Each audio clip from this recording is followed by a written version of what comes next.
Let me again check.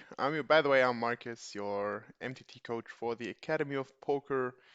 If you are watching this channel not for the first time, you already know me.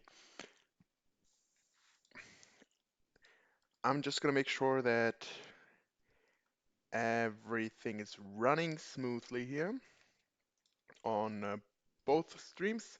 That does look good. Let me quickly change the title on Twitch so you guys know what we're up to.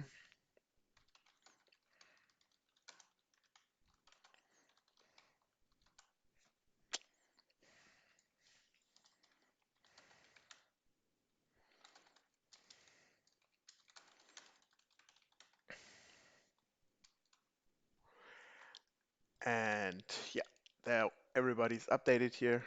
That's how it should be. Yeah, what are we going to do today? Um, as you see, we have the Holder Manager open, so this means today is going to be a hand reviewing stream again. But as you see up here, it's not going to be about my hands this time, as we last time we went through my Big 11 win from now already like 3 weeks ago. And yeah, this time it will be one of our students, Spes14. He's from the eastern part of from Eastern Europe, and yeah, he allowed me to do a review stream of his hands. Yeah, to look up what he's been playing, how he's been playing, and how he improved. He's already a student for some time now, so I'm pretty sure we'll not find too many problems. Let me quickly adjust that. Should be sharp. It's sharp, yeah? Yeah, does look sharp again.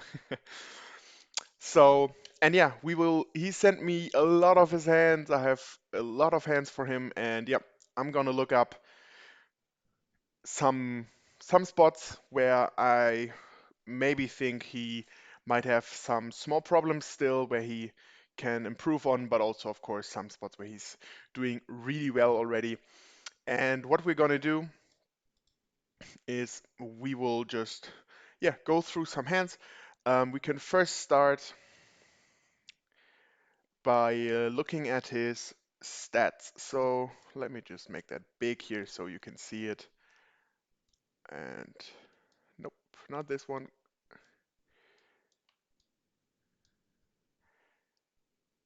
Let's take this here for a second. And as you see, so if you maybe joined one of our group sessions already, or if you're familiar with the HUD system we are using, then this is not new to you. But yeah, that's the HUD we're using. As you see, it has my name, so I'm using that. And I will just quickly tell you what these numbers mean and if they are currently good or not. As you see, we have a lot of hands of him. So as you see, he sent me more than 10K. I now set the filter to 10K to have, yeah, the latest sessions from him here. Um, and yeah, so of course, before we start, make also sure if you are here for the first time to quickly hit the follow button on YouTube or on Twitch, on Facebook, or wherever you can find us. Subscribe us on YouTube and make sure to tap the bell so you're not missing out on any of our videos. But also make sure to check out our course. We have two courses right now, and the brand new one is the Free Roll Master course. So if you're completely new to this or mostly new to this, I think it is a pretty good course for you because you're going to learn how to beat free rolls. The good thing is neither the course costs you any money nor the tournaments, because free rolls are tournaments where you don't have to pay any buy-in, but you still get a prize pool with money in it. And yeah, we are offering you this course for free to learn how to crush those free rolls and yeah, make money by only investing time. So make sure to check that out on our website. Just hit one of the links uh, on YouTube or on Twitch and get in contact with one of our managers. But now let's jump into this one. And I already looked it up shortly. I just received the hand, so I'm doing this like more or less completely live now with you because I haven't really looked at the hand at his statistics right now. And We will just go through some of it. Okay, guys, I didn't push anything. So, as you see, I will just quickly go through every statistic here and then tell you in which area it should roughly be. And as you see, so we have this one. The big one is, of course, just the hands he played. In this case, I put the filter here, with what you can do on Hold'em Manager, where you can put the replayer hands and put them to a maximum number. Um, I think 10K is definitely okay. It shows you the newest numbers. If it's like 10K sounds a lot, but it isn't really a big number, but it should be good enough to see some things. For example, if you have this look at this guy, um, who he played certainly a lot with throughout the tournaments. Probably they met in sit and goes for a long time, but he has a lot of hands on him. And here you can see some some things. So for example, this here means folding to a steal in the big blind, or this is the re-steal. So you see he's over-folding a bit in the big blind versus late opens, because a steal is an open raise from the cutoff button or the small blind. And you see he over 6K hands, which is definitely a good number to see how he's playing, because the statistics just don't lie. You can see that he's like overfolding to steal attempts, but also he is re-stealing a lot. Re-stealing means he three bets from one of those positions after getting raised. So, for example, from the button when the cutoff opens, this is also a re-steal because the cutoff is already the position where it counts as a steal if you raise there. And steal meaning that in most of the cases you do that with like weak holdings because you just want to steal the blinds. Also, you can maybe see here, he is pretty aggressive. So the aggression factor is 3.0, means that the result of his total bets and total raises divided by his calls is over 3. So he's betting and raising 3 times as much as he just calls. So you can see he's pretty aggressive. And also, he likes to see flop, because this number here is folding to 3 bets, and he's not doing it that often. He's only folding 40%. He should do it a bit more often, but only to see how much it helps you versus opponents. Here in this case, for example, this guy is uh, pretty tight. So you can see he's overfolding, but he's also not stealing too much, and he's not really aggressive. So if that guy is betting versus you or raising, you can give him a better range here. But now, enough of all the others. Let's focus on Spaz here now. And we will just start. As said, the 10K is the number of hands he played. Then we have the second number, which is the percentage of hands where the player went to showdown. So this is short for WTSD, so went to showdown percentage.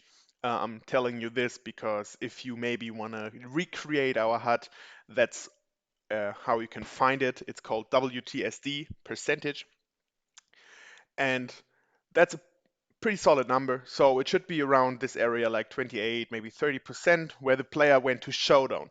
This, of course, is always linked to other things. Like here, if he went to showdown 80% of the time, that of course says he's playing way too many hands here. And then this time it is linked to his VPIP and pre-flop raise, of course, but I will go to that numbers later. The second one is then the one showdown percentage. So how many hands of the hands he went to showdown with, he actually also won the hand. And of course, it should be above 50% because you want to win more pots than you lose. Of course, sometimes you maybe the number might be at like 40, but you win the important hands and win the bigger pots, so you're still making a profit. But over the long run, of course, it should be over 50%. And in this area, it's fine. Like 55 is probably the optimum here, but it's pretty close, as you see. And last but not least, for this row, we have the WWSF, which is called the percentage of hands the player won at showdown after he saw the flop. So WWSF is won when saw flop. If you hear it, it it is kind of easy then, but I'll definitely going to tell you everything about this all the time to make it easier. And here you see so we colored those. You see if it's yellow or orange mostly, um, it's in a good in a good area. If it's red, it's a bit too low, and if it's green, it's too high.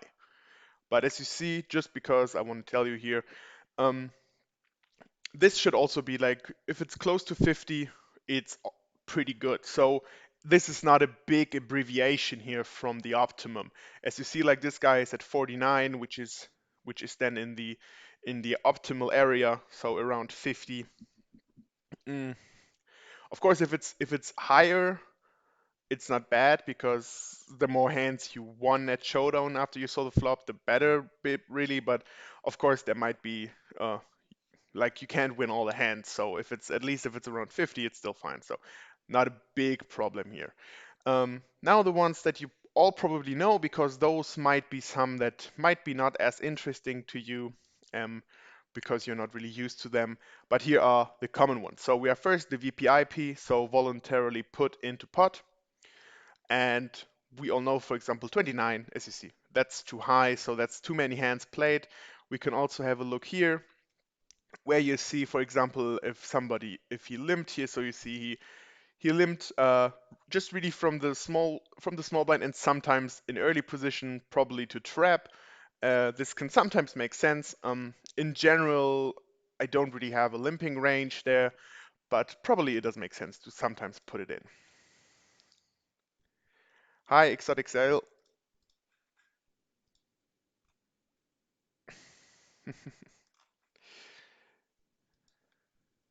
Good to see you. Welcome to the stream. And yeah, so you see, then involuntarily put into pot is then when he wasn't forced to put anything in. So if he like checked behind from the big blind, this does not include the VPIP. It's only if he like put more chips in, but this includes also then the raises. So you see when he here in this case when he completed from the small blind, this is put in here, and then you can see if he had some limp folds, limp calls, or even limp re-raises. So as you see, it's not too much here really. He had four open limbs in early position. He limp folded then one of these. Okay, but yeah. So this should not, if it's like between 19 or like 20, everything between like 16 and 27 is fine. So 20 is probably like the optimum. And then we go to the pre-flop raising, which should be also in that area. As you see, we have the different numbers, so you can always have a look at it, and you see 22 is too much, is too aggressive. We don't have a lot of hands on him, but you see the players with where we have more numbers, more hands, you see they're getting in the same direction really, and we can see here like what he's raising. So you see he's been raising 9% from the early position, 20 from middle position, and of course in later positions even more. And yeah, I think that's pretty solid as well. If it's like 15, it's still fine. 16, 17, 20 is also okay, but it might be a bit too much then, as you see, like 19% from early position does look a bit too much in my opinion. The open raising range, we can have a look at it here. I have the Flopzilla, so just that you see. Uh, UTG open raising range with 60 big blinds now. Probably let's go for 40 because that's a bit more common maybe. So you see we have like 14%. So you can see that in this case he might be not raising too much. Like he's maybe folding a bit too much in early position, but that might depend on his win rate. So for example, I'm not going to blame him if he folds those hands here, for example, maybe even as ace 10 off, and if he's a bit tighter, like not opening those two, probably king 9, same goes for that one, maybe king 10 suited, and let's put those two out as well, and probably ace 9 suited and ace 10 suited might be borderline here, but you see then it's already down to like 10%.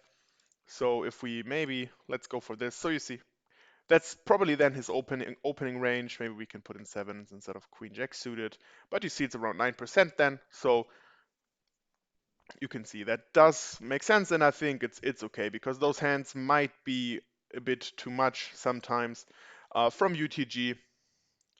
And it always, of course, depends on the opponent, so it's not a clear open race all the time. So yeah, just to give you a little idea of this. As you see, like if you're really deep, it's even going down already by quite a lot. And then you see you rather open king nine suited than you open king queen off. But yeah, as said, pretty fine. Next up is the three bet amount. So you see that's the percentage where he three bets, 7.3%. It should be like between 6 and 12 roughly, so that's definitely fine. And we can have a look at in here what he's three betting from which positions and also versus which positions. So you see versus button, he is pretty active from the big blind here then. Also likes to cold call a lot. Small blind is pretty even. And you see, of course, in early position it's hard to three bet, so that does look pretty fine in my opinion. And then last but not least, we have the fold to three bet. So where you see how often he folds when he opens. Then you see here when he folds to three bet in early position, like roughly half of the time, and over maybe sometimes too much in the small blind because then the only three bet he can get is from the big blind. So he might have his range of raise folding from the small blind might be a bit too high here. We can have a look at this. As I said, I have like 3-4 filters I'm going to use to figure some hands out here. But all in all, like the amount is fine, and you should roughly fold around half of the time you should fold. And of course, from later positions, or like if you open from the early position and you get three bet from the middle position, and you get like caught with one of your weaker holdings, then you should fold a bit more than when you have like a medium hand and you're in position. So if you do it from the cutoff and from the button and you get three bet from the blinds, uh, as you see, like from the cutoff, he's not folding that much. Button might be a bit too much he's folding here, or he's just opening too wide in that situation so that he gets three bet in a normal way, but because he's opening wider than he maybe should, he's folding too much there. But all in all, it's pretty fine. Next column, and yeah, maybe we're spending a bit too much time, but I'm just going to continue for now. We have the stealing. So as I said earlier, when I showed it at that guy, stealing is when you open raise from the cutoff button or the small blind, attempting to steal the blinds basically. And then you can see here that from the button and the small blind, there are the most. Even like from the small blind, he's raising quite a lot here. And you see I mean, there's only 8 occasions, but he folded 6 out of 8 times when he folded here, and 2 times he 4-bet from those, the other times. So he doesn't have a raise calling range so far here over those hands. Hi, Bro Crow. Nice to see you. And but all in all, this is fine. If it's around 40, between 40 and 45, this is definitely fine. So a good range he's having there. And as said, like from the later positions, it's obvious that it's a bit more. Just maybe from the small blind, because as we saw earlier here, when he folded to three bets from the small blind as well here, 11 occasions, and he folded 64%. So that's gonna be like then 7 times. So maybe changing his range a bit into limp calling more often, or also putting some more. Maybe he's trapping too much and putting all of those premiums into his limping range there. We can have a look at that, as I said.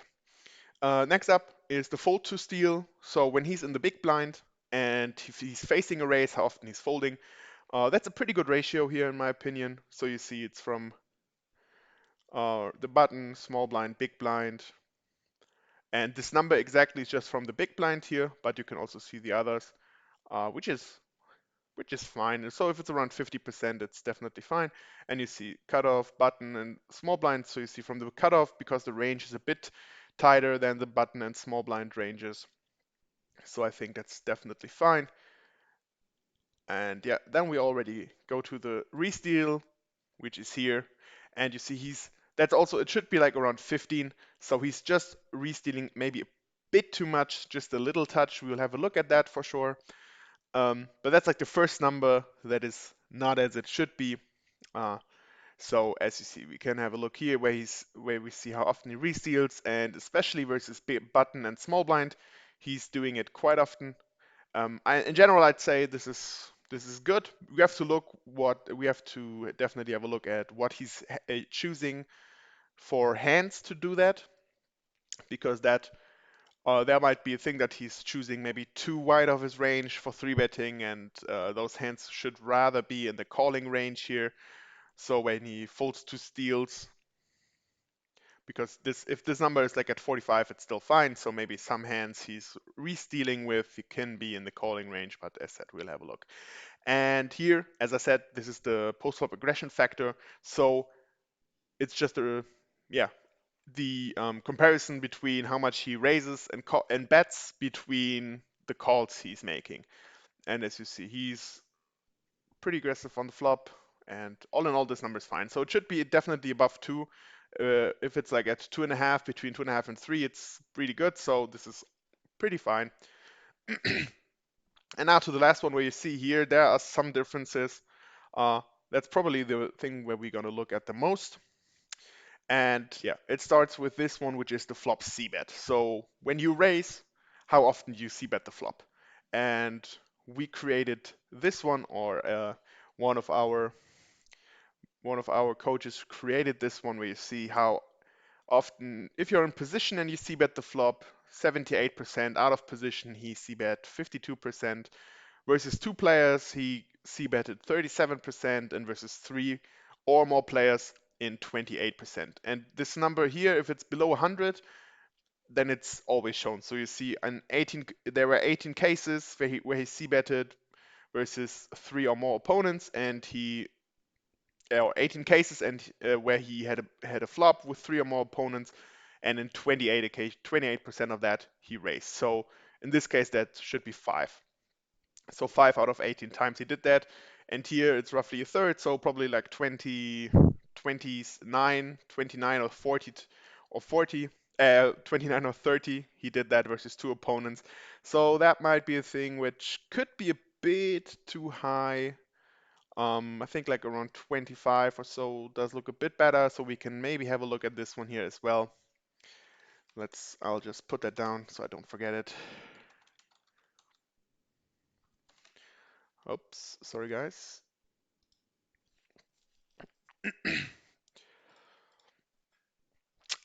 Yeah, then this one is just a fold flop to c-bet.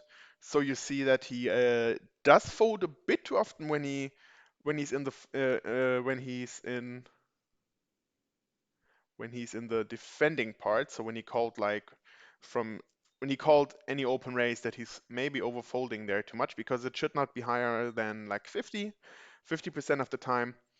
So we can have a look here where you see fold to c-bet out of position.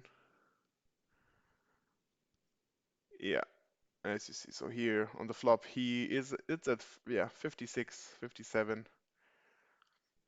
So maybe he's doing this too much. So he could be floating a bit more. Maybe he's not trying to realize his equity with like overcards, or with backdoor draws he might have. Or yeah, just giving up with maybe also like ace high, king high hands, or on flops that could, especially if he's in the blinds on boards that do look good for his range, where he could check raise the opponent a lot, because in his, like, the opponent's range will not include too much of that board. But yeah, just another thing to look at. And this one, second last now, is just the turn C bet. So you see the way what those four are about. So that's the flop C bet, the flop fold to C bet, turn C bet, and turn fold to C bet. And as you see here on the turn, we don't have that many occasions here. We do have some delayed C bets here. But it seems like he's giving up a lot on the turn when he does not improve in any way. So that Either he's just running bad, or he's missing out on bets here, when probably the his range is still in favor on the board, but he might be afraid of the opponent there because he called once and a lot of times. So that's also one thing I learned is to, like a second barrel will do it a lot of times, because nowadays people float a lot. They like to see how that they maybe try to catch up with like some backdoor draws, or just call with an overcard to see if the opponent really has something. So yeah, that might be a small thing to look at. Again, we will have a look at this. And last but not least, then the turn fold to c-bet, which is also a bit too high. If it's around 50, same as here with the fold flop to c-bet, um, yeah, he might be folding this a bit too much. But as we see, we also don't have. Yeah, we have some. Okay, 35. Okay. Yeah, we have some numbers here, so that should be fine. Check folding, check calling. Okay. Yeah. So as said, probably overfolding a bit too much, but we will have a look at this now. So let's get to business here. So let's put this one. I think we're gonna use this. This is big enough, I think. And yeah. Anyway, so as said, we have a few things to look at. I now started with the first one to just like be in line. So I set a filter here that he's in the big blind and he still re-raise. So he 3-bet from the big blind versus a steal attempt. So now we will just have a look at some hands here. I'm just going to filter through the hands to then see if there was anything specific here. Okay. Okay, nothing too bad. I mean, especially if this is a bounty tournament, it's definitely fine. If it's not, then I wouldn't call, even though it's only for 4 big blinds. But we have, except of 7 deuce, like the worst hand to play with. We'll always be behind, even though we only need 33%. We're gonna have never more than 40. So yeah, like this we can easy fold. If it's a knockout tournament, then definitely a call or like a raise because he has 28 chips behind. But I think you get what I mean. Uh, and probably all of these are always, yeah. So here, for example, interesting way. Let's see if he had some stats that can help him here. But yeah, this doesn't look like too much, so probably a bit too aggressive from the early positions. But other than that, nothing spectacular. So I'm kind of surprised he chose to 3-bet 4 deuce off here. I mean, it worked, but I'd rather do it with like ace 4 or ace deuce, for example, because we are blocking at least an ace. And in this case, we're blocking a 4 and a deuce. So uh, this is not gonna help to yeah to break down the range of the opponent to a worse hand. So therefore, a bit surprising to see 4 deuce here. Um, this is probably just to want to make sure here. I said I'm looking at it for the first time here. Okay, pretty standard stuff. Maybe this time, so we can have a look at some stuff here. Okay, so at least this time it's suited, but if we then get the 4-bet, oh, was he all in? Okay, yeah, then I think it's even worse. Mm. So he's down to 26 bigs. First, he almost made it 4x, and with him being down to 26 bigs, I don't really like the sizing here. If he's down like 2.5 to 3x is just gonna be fine. And if it's a bounty tournament again, then like you have to call here for sure because you get more than 3 to 1. You see it here, 2.3. No, that doesn't make he has to call, yeah, 1K to win 3. So that's okay, that's better than 3 to 1, yeah, 30%. So you just need 30%, and with 4 deuce, he's gonna have a lot of overcards, and then of course including all the pocket pairs, but all in all, he's gonna have the 30% with 4 deuce here, and even versus, let's see, I just want to have a look. Yeah, he has 18% versus aces exactly, but if it's ace king, for example, then he's gonna have 40% here. So all in all, in that the whole range, he should have the 30%. And again, if it's a bounty tournament, it's fine. Uh, but all in all, as I said, I don't like to see the 3-bet here versus such a short stack, especially with the sizing. So again, if it's ace 4, ace deuce, it's okay because you're blocking a possible ace, and if he's then doing this with king queen, which he could do, you're even in front. And if he's doing it with tens or jacks or so, you at least have your ace as an overcard to hit, and you have your 30%. But in this case, as you see, you're down to less than 20 versus every overpair.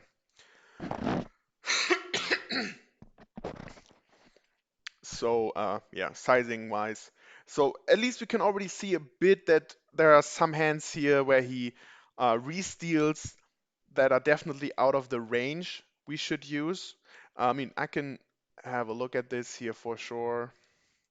Just closing to make it a maybe let's just make it a bit bigger here and put it out of my side here.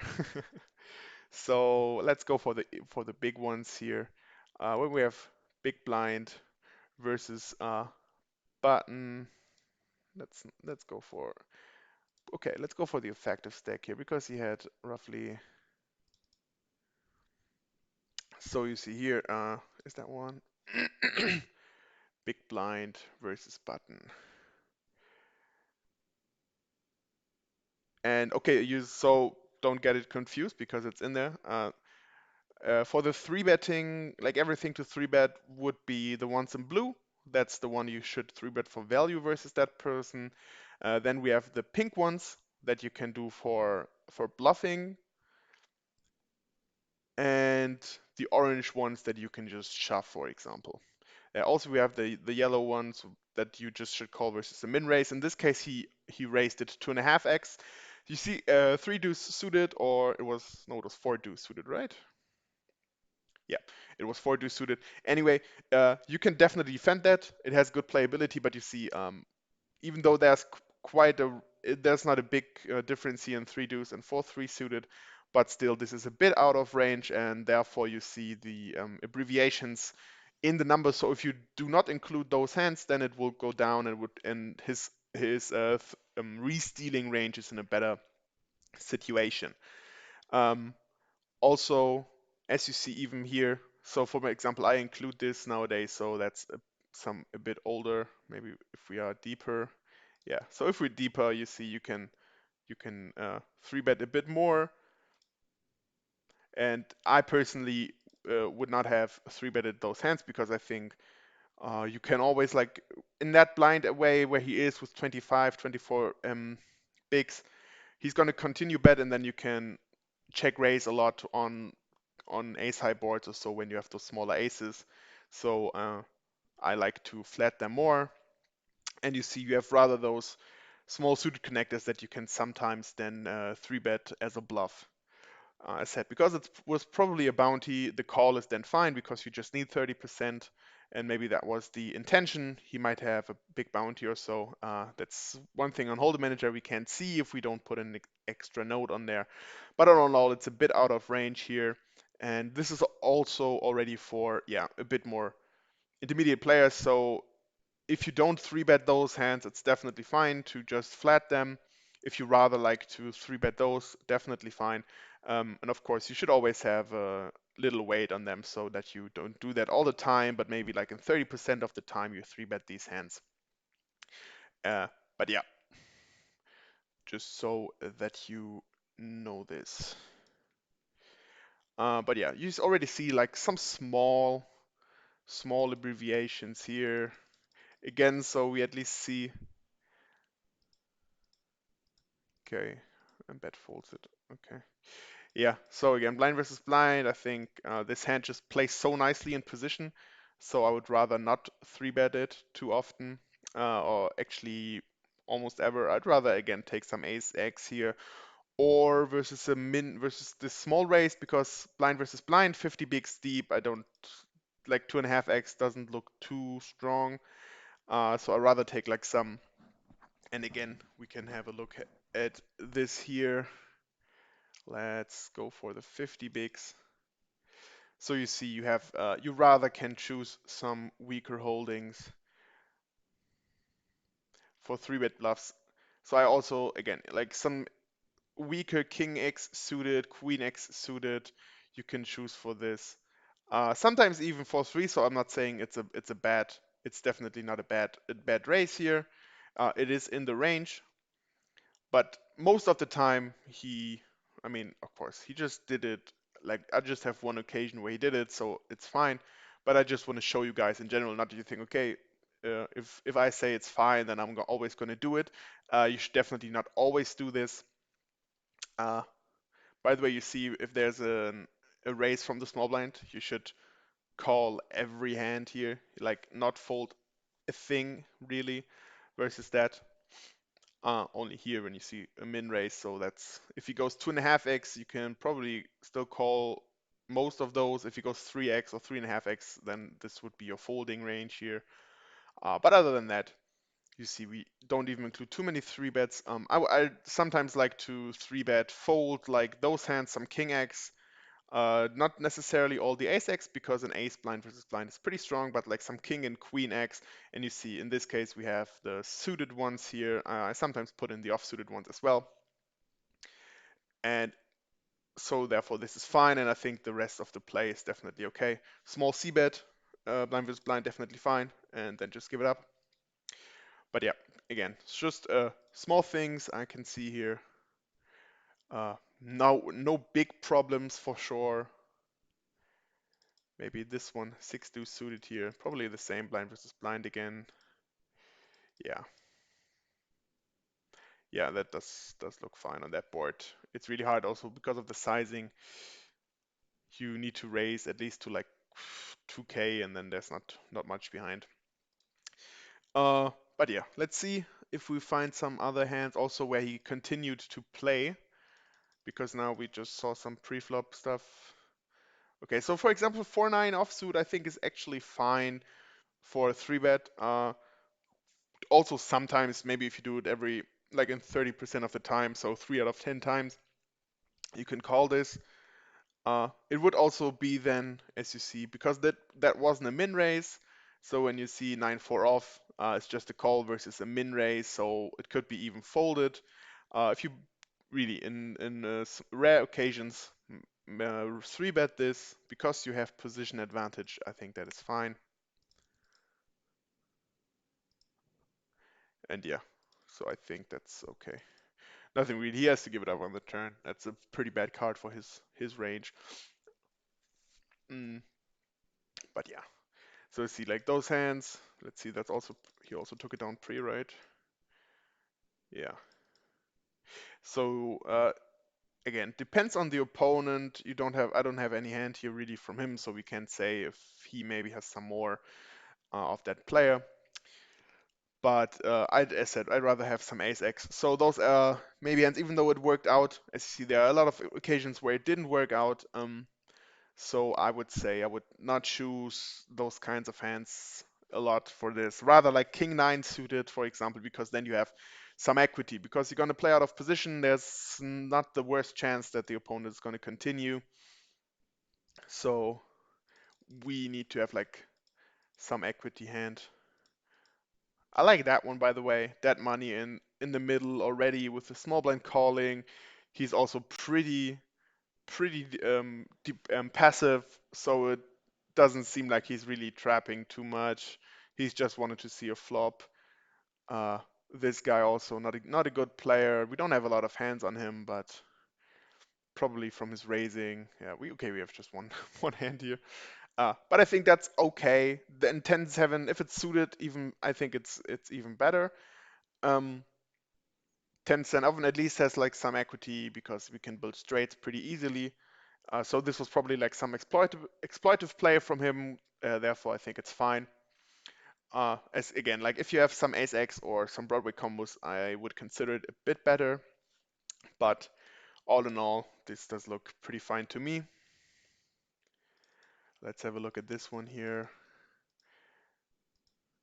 He folds it. So I see, yeah, that's something I would, for example, also do. I think Jack Deuce, we have it's suited, and we at least block some Broadway here to go for. The sizing is also okay, maybe a bit lower, like 2.5x is mostly fine here. This is almost 3x, so it's not a lot, but just a little bit lower, maybe 4.5 or 4.3 instead of 5. But yeah, choose those hands. 3-bet folding, then definitely fine. But you see, there's going to be so much raising from the small blind where you can just take it with a 3-bet. And those hands, they have at least some playability if you get called because it's suited and you have at least one Broadway card here. Uh, so therefore, I think it's fine then. Let's see what he did here. Is that again just a 3-bet? Okay, so he's like really aggressive here. We can see that this guy does raise a bit much, and especially from the button has a pretty wide range here if you see the others, so that definitely does make sense. Maybe this was also like if I see the stacks, might be some later stage. So if he's not that experienced, that might make sense to do that. Sizing wise, almost, or yeah, pretty much exactly 4x.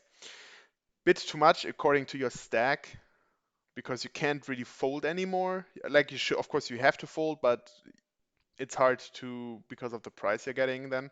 If he shoves, you just have to call 200k to win a really big pot. Like let's put it in. So another 60k in plus that, so another 270. You call 211 to win almost like 600k. So you just need like 33% with Jack Deuce. So you're pretty much priced in a lot. Uh, so yeah, those, as I said, sometimes you can do it if you have some read on the opponent, if you have some note on him, I think it's fine. Uh, but as you see, there's like some hands here where I think it's maybe too aggressive in some occasion. But yeah, not a big thing. The good thing is he is always able to fold it, and so far he probably, it looks like if I see there's not too many like raise folds in here where he had to give it up. Let's have a look at this one for now. Again, so you see here he is, we don't have a lot of hands, but he's open raising quite a lot, especially from late positions here. He hasn't had any raise from early position. So again, might be an exploitive play here. Mm. However, then I'm surprised he does not continue on that flop. Yeah, the turn is then even, it's not that good. And yeah, he definitely missed out on the flop c-bet here. I'm surprised he folds that. Okay, bit surprising then. Again, if it's at least it's the king. If it's king 3 suited, I'm in here. I think that's fine. But if you look at the sizes, he after calling this, he's just like one and a, not even 1.5 pots behind. So his STPR is pretty low. So therefore, I think maybe not the best play here. Also, the sizing, he's on less than 30 bigs. He does like 3.5x, a bit too much, but definitely here then missing out on c-betting the flop. Because I would definitely, if you 3-bet this hand, then this is like one of the best flops you can get. So definitely Conti bet here. If it's like a bounty or so, you can just ship it in because it's just not even 1.5x of the pot. Uh, but yeah, so you see, yeah, again, this one is even not that aggressive, really. Pretty normal ranges so far. So yeah, there's like some small things again. A bit too aggressive in my opinion than in some occasions here. Maybe we can see. The thing is that we don't really have a hand till the end. This one is one. Let's see. Three betting ace eight for value here is fine. C betting good on that board. Okay, checks behind. Yeah, I think that's fine. You would check behind like almost all the jacks on the turn now, in my opinion. You would also check behind some weaker kings that you three bet bluffed here maybe because you then have quite some nice showdown value. And if he checks it twice, then you can just, I think you can even bet ace high for value here on the river because he might get called to play the board. You see, two pair plus the king. He might think it's going to be good. So finally played. Let's see how he maybe played this one. And yeah, this kind of looks like a bit of a tell. You see, now he just did 2.5x, even though the stacks are pretty much even. So he just did like a 2x raise, and most of the times when he raised it, he made it like even in position, blind versus blind, he made it like 3x. So maybe let's look at a maybe here again. Let's see. Nope.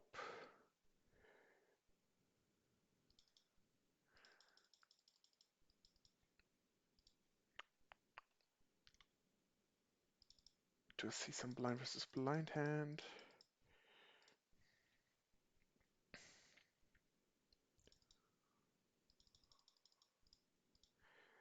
Nah, that's always from the button. Maybe this one. Ah, that's always versus the button. Okay, that's not. But you saw it earlier, so there were at least one or two hands where the sizing was a bit different. So I'd rather take like the same sizings because this could be a thing to exploit when you see like suddenly if he before did it normally with 3x and suddenly when he has aces he goes for the big size.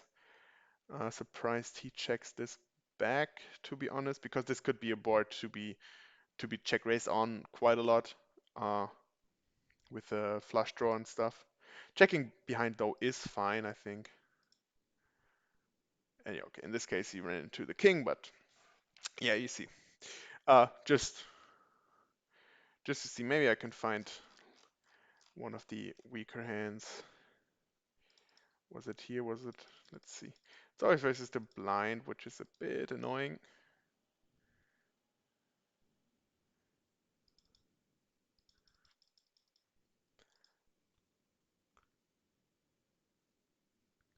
Okay, this is a bit different because he opened 3.5x, but again the sizing. See, in this case he almost goes for 3x, and with the aces he went for a smaller sizing. So I would rather stick to the same sizings here with everything of my range and not go for the smaller three bets with my premium holdings because that, yeah, as I said, might be a thing to exploit. Let's see if we see here something else.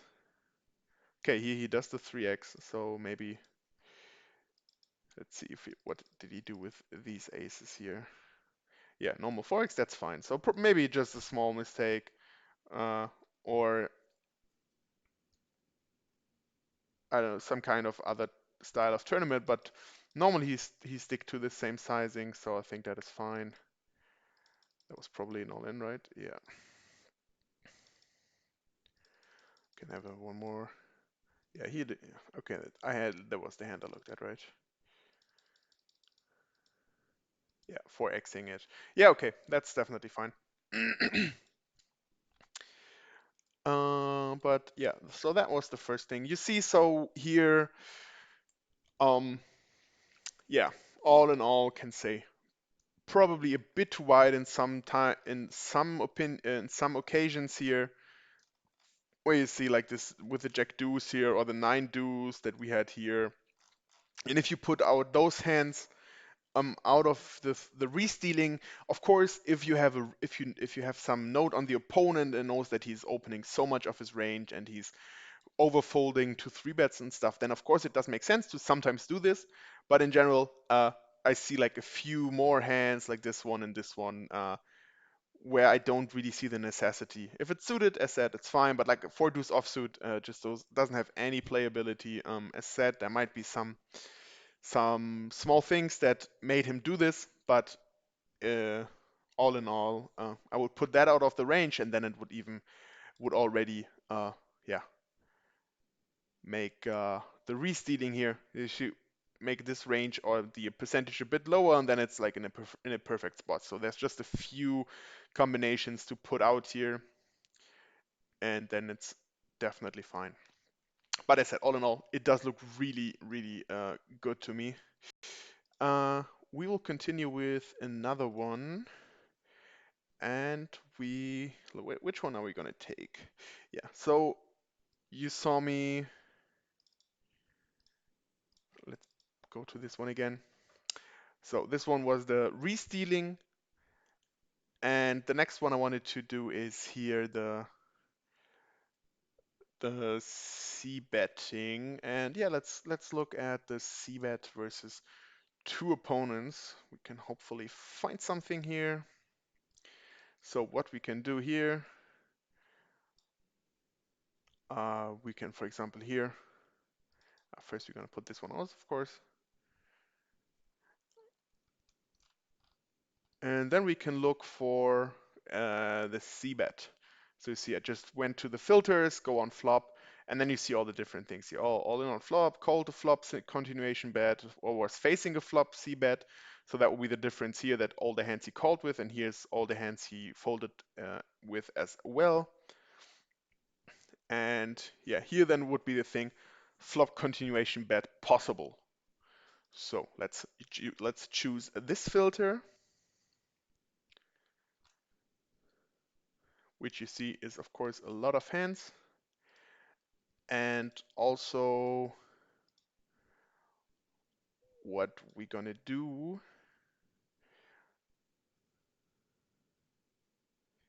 is to look at, because we want to see when it was versus more opponents. So we have to see the, yeah, sometimes it's not that easy to find. Let's see, is there also versus more opponents? Ah, here. So we can choose this one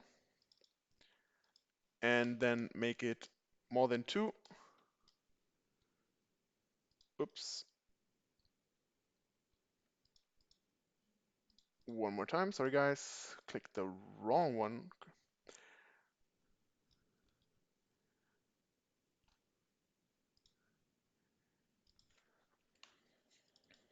See. So with more than two opponents, we see we're down to quite two lesser hands. And then we can see. So for example, we have this one here. Ah, perfect. So you have four opponents. Yeah, that's actually already a pretty good example. Uh, one thing. Oh, wait. Let me refocus the camera. And there it is again. um, yeah, so we have four opponents in this hand.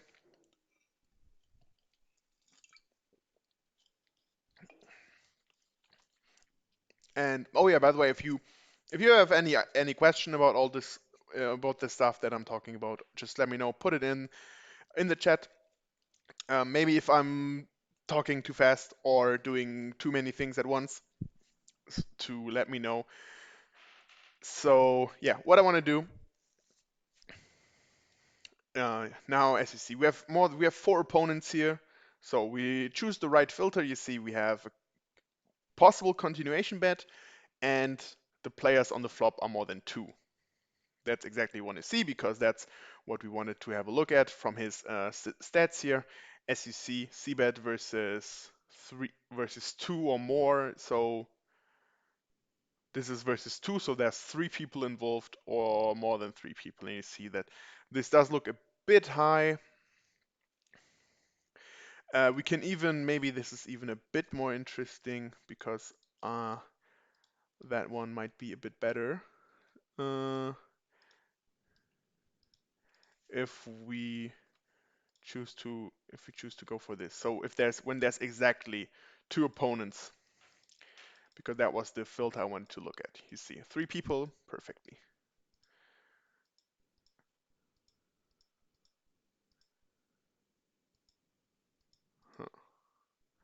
Okay. Yeah, so here, nothing specific, or nothing too interesting. I think he can, versus two opponents with the second nut flush draw and two overcards, he can even c-bet this for sure. Depending on the opponent, we don't have any stats here, but of course he could. A lot of times people like to then take a stab in position to just win the flop right here, and there's actually his calling range doesn't include a lot. It does include 10 deuces, fours, and sevens, and like ace three, ace five, or any ace suited combo, and like of course 8 7, ace seven, maybe 9 7 suited and stuff like that. But all in all, he will if he if he bets here, there's gonna be not many value combos. In this case, as you saw, he had deuces, but I think c-betting here is probably even better. Let's have a look where he did not bet, but checked it back. So this one, for example, at 6 max, so that does widen up the ranges a little bit. For example, here, I don't like the checking is definitely fine, but I would just actually give it up on that board. If we check raise on 7 deuce deuce, there's really nothing we do. Yeah, nothing we really. How is it called in English? Present. Yeah, we don't present a lot here. We wouldn't check raise sevens or deuces here, and we will definitely just c bet an overpair. So yeah, not the best line. Let's rather look at some of the c bets. Okay, so we 3-betted pre. That's then a bit different because we 3-betted and we're last to act, so I think c-betting here is fine. And yeah, of course, we're not giving it up here. Okay. Yeah, nothing too major. Let's see this one.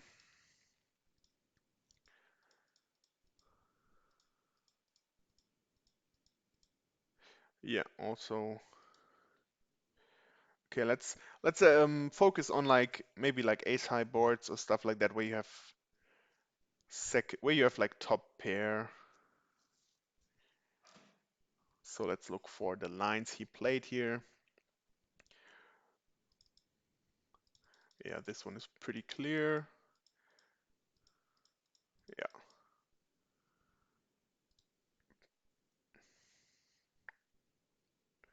Okay, so this one, for example, is maybe interesting.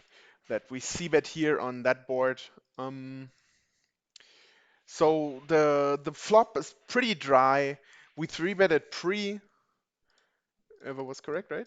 Ah, he limped. Okay, so we opened just normally.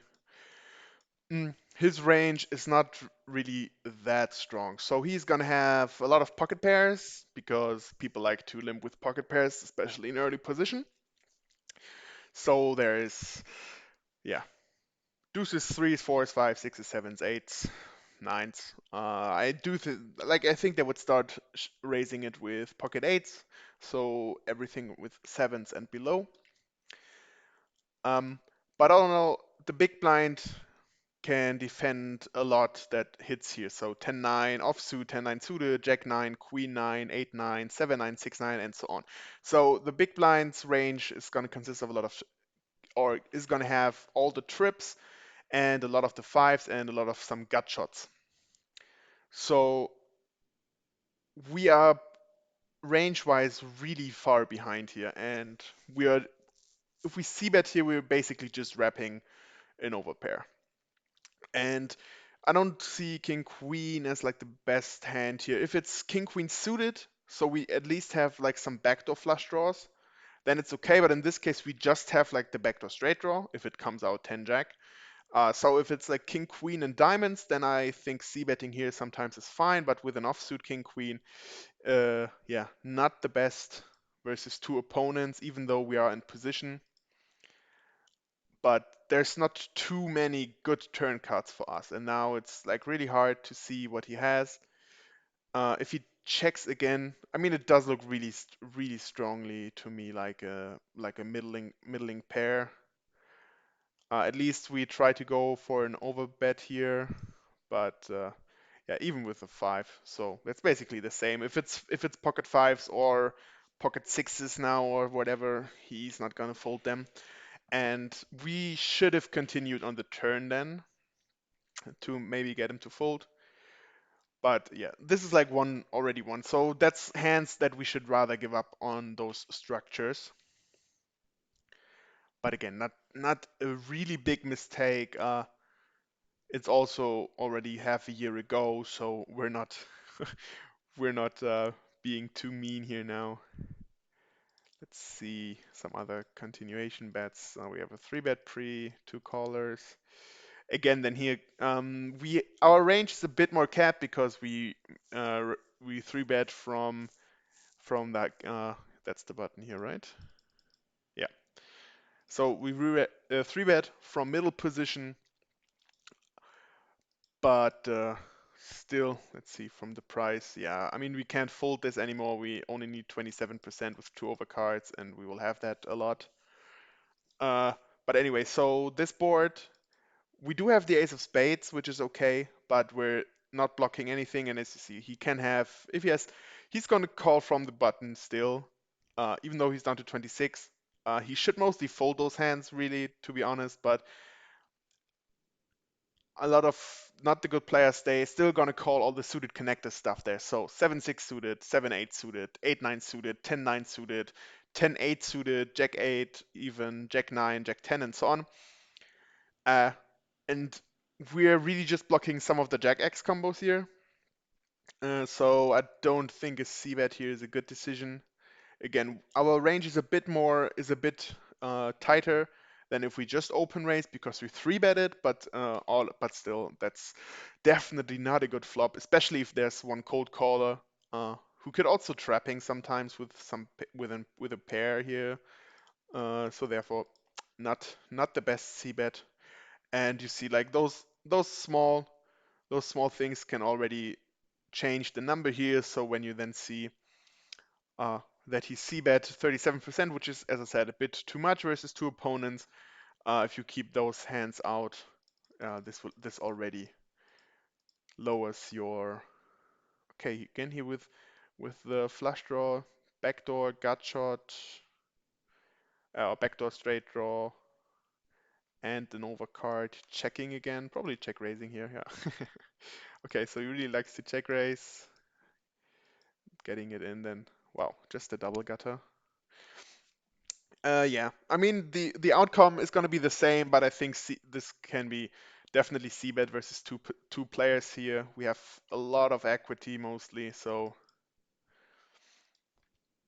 interesting that he decides to mostly go for checking like some flush draws here, because I think those hands mostly have more equity than if you just have so like a flush draw with at least one overcard. Better, of course, if it's both overcards.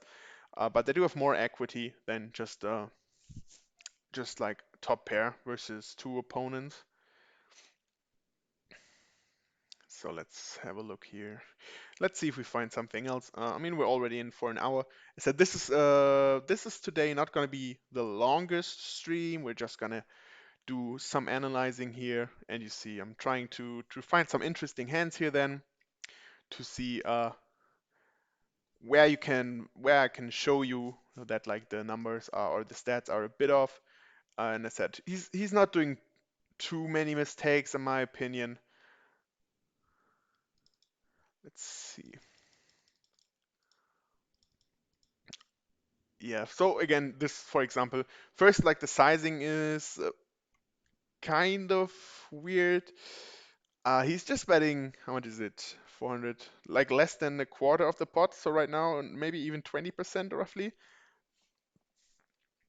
And we're betting into two opponents on a board that we didn't really hit. If we three bet squeeze here, we went for, okay, they both limped. Okay, one limper and one min raise. Sizing is fine in my opinion. 5xing this is definitely fine. But yeah, so he limp calls. As I said, there's going to be a lot of pocket pairs, and there's going to be a lot of suited connectors, or sometimes even like queen jack and stuff. It always depends on the opponent, right? And he still calls from the he raises from the button versus one limper.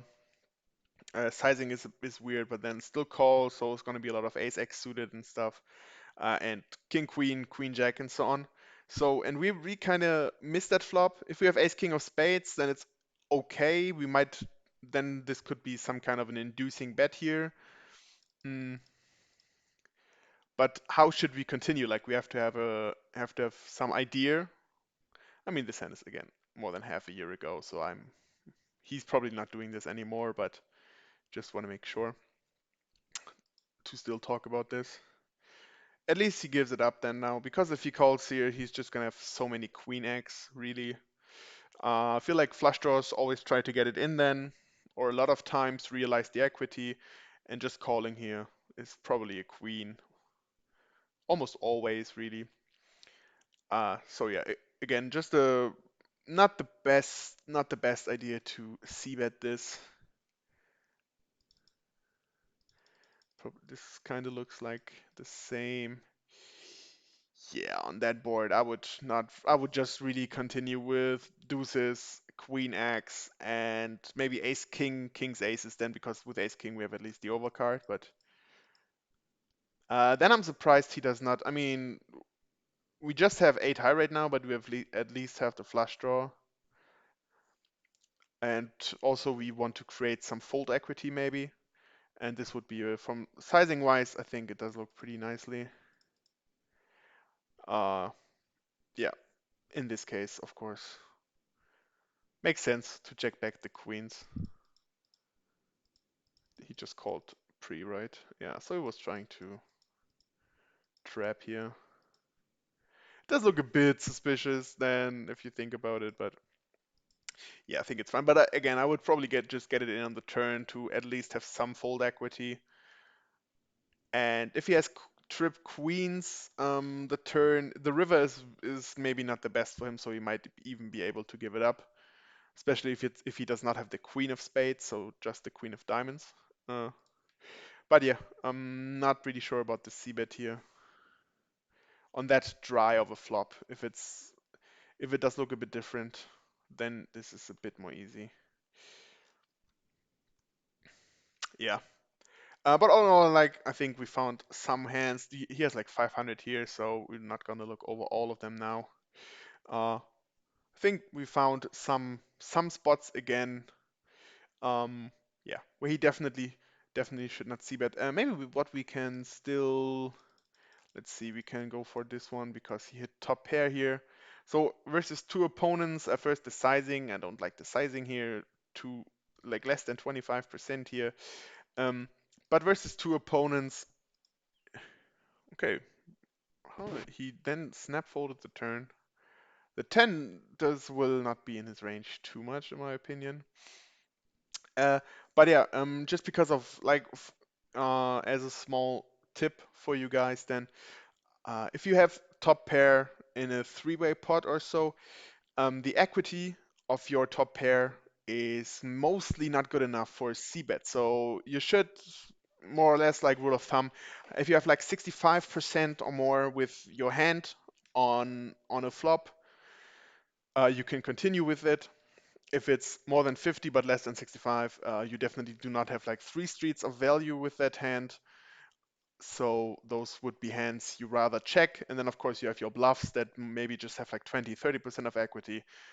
Um, but yeah, I said like three. Let me find some board here where he flopped top pair on a rather dry board.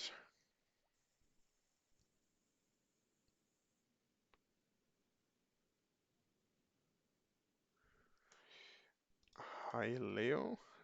Can you make a conclusion about his mistakes? Um, yeah, I mean, I was talking about this already a bit. So I think his ranges are a bit too wide when it comes to three betting pre-flop, for example. At least from the big blinds. So when it comes to re-stealing, this is a bit too wide in a few occasions. So what I've seen now, the hands he chose, um, that he did not chose the best holdings all the time. And now that when I look at like his, because his c betting range versus two opponents is pretty huge or pretty high, or yeah, too high than it should be. I'm just looking at hands now still. Let me see if I can find something where he flops top pair. Yeah, maybe this one here now, just to have a look. So you see, versus two people, it does make sense. Oh, he even over pot bets it. Okay, so he gets it in versus. Yeah. Okay. I mean, here I again like you can check raise here, and because he bets so big, I think he probably just gets it in because he has only two times the size anyway. But let's see. This one was top pair. I think I looked at that hand, right? Yeah, so that would be like the best example here. So yeah, so again, from three betting from so re-stealing from the big blind is a bit too aggressive in my opinion. Like at least the hands he's choosing for this are too wide. Um, so he probably needs to narrow down his range in that opinion a little bit.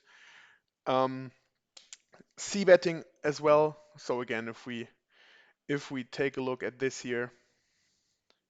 His C betting versus two or more opponents is, in my opinion, a bit too high.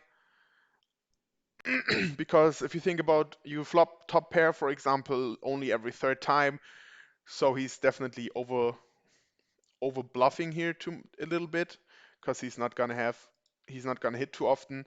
And also, yeah, I learned that, or what I recognized is that like C betting with top pair, especially when you're not in position, can cost you some money because there's, especially versus blinds, if they gonna call with random holdings really and maybe flop a set or flop top two or something like that, then you're gonna get it, then you get raised and you're not really know where you're at. And in this way, you can disguise your hand a little bit if you have top pair.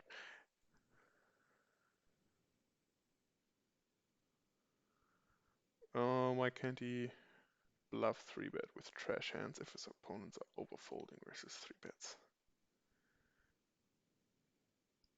Yeah, that would be the thing. As I said, if it's versus opponents that do that a lot, then it's fine. So I had the few occasions where it could make sense, but in this case, I didn't like according to the stats I have from those players, it didn't look like they are overfolding too much. I don't know if you were here from the beginning, then you probably were. So according to the stats I saw, it didn't seem like they were overfolding. So therefore, I said maybe he has a note on them where he saw something. But according to the stats that I had here, it didn't look like they were overfolding. So therefore, I think he might be doing it a bit too much. But yeah, I looked up, I don't know, a few hands, and especially like the trashy ones. Uh, but then when I looked it up on the opponents, didn't look like. I mean, we can have a look at it again, but it didn't look like they are overfolding according to the stats. So therefore, I wasn't sure that he did it because of the stats he has from them.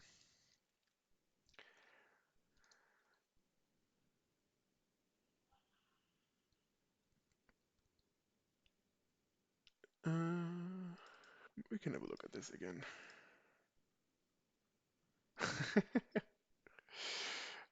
Hopefully, I mean, I'm a coach, so yes, sure thing. Yeah, so let's have a look here just to be sure. So for example, he only has. So you see, this one, for example. I mean, we have only three. We don't have any really stats, but there were three occasions, and he just folded once in 227. So it like I wouldn't get any intention here of him overfolding overfolding really, and especially because of the blinds. And I think I didn't say it's like necessarily bad to do this, but in this case, I don't like the sizing rather. So, uh, like here, if he has the same stats, nothing would tell me that he's overfolding to two three bets here. So that was the thing I said, that if I looked at the hands here, there wasn't anything telling me he's overfolding. So same, okay, this one wasn't a good example because he was down to 4.5 bigs. But let's see this one. So in this case, here for example, definitely does make sense. 6 occasions and he folded 100%. So if he has the same stats, definitely pretty easy 3-bet to do. Let's look at this one for now. He only had 40%, so he's not folding too much to a 3-bet. So you see, uh, that's why I like when I look at the stats, it doesn't look like in every time that it did make sense to do this. Is of course if it's a bounty tournament or so, then maybe it's it's better to do this, but in general, maybe not the best decision.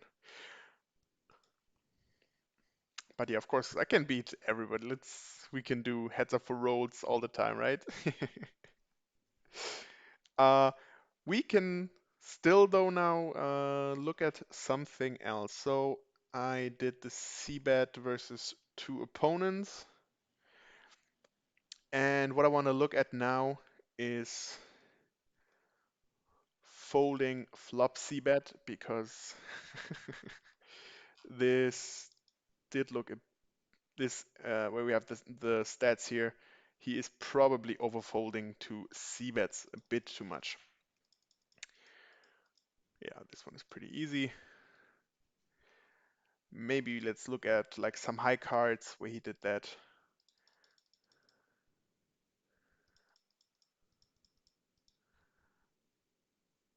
Okay. Missed check raises. Uh,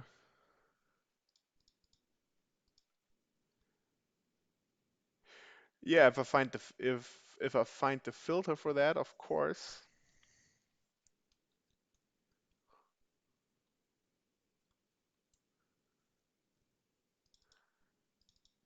So we can have a look at like check calling to see if there's some raises in there he could do.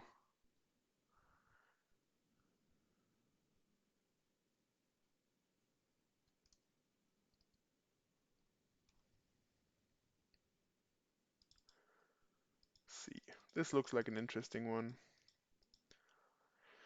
Yeah, I think this is already like a good example. Versus UTG range, this looks like almost the perfect flop to check raise. We can expect a c-bet all the time, almost all the time, really. So that would be, for example, one thing.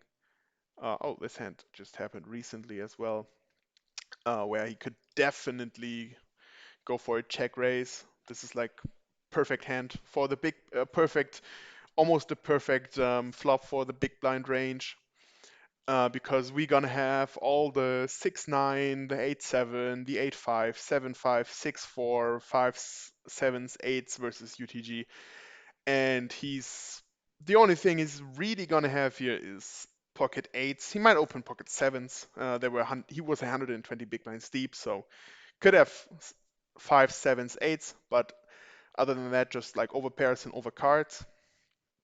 And we have like such a nice hand here to challenge those hands.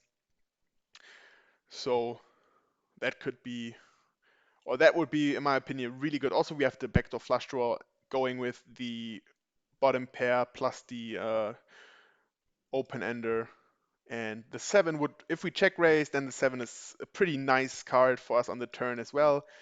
And yeah, we're also missing then out on value if we are ahead, because now, as you see, he's checking behind, and that's going to happen so much. We're giving him a free card.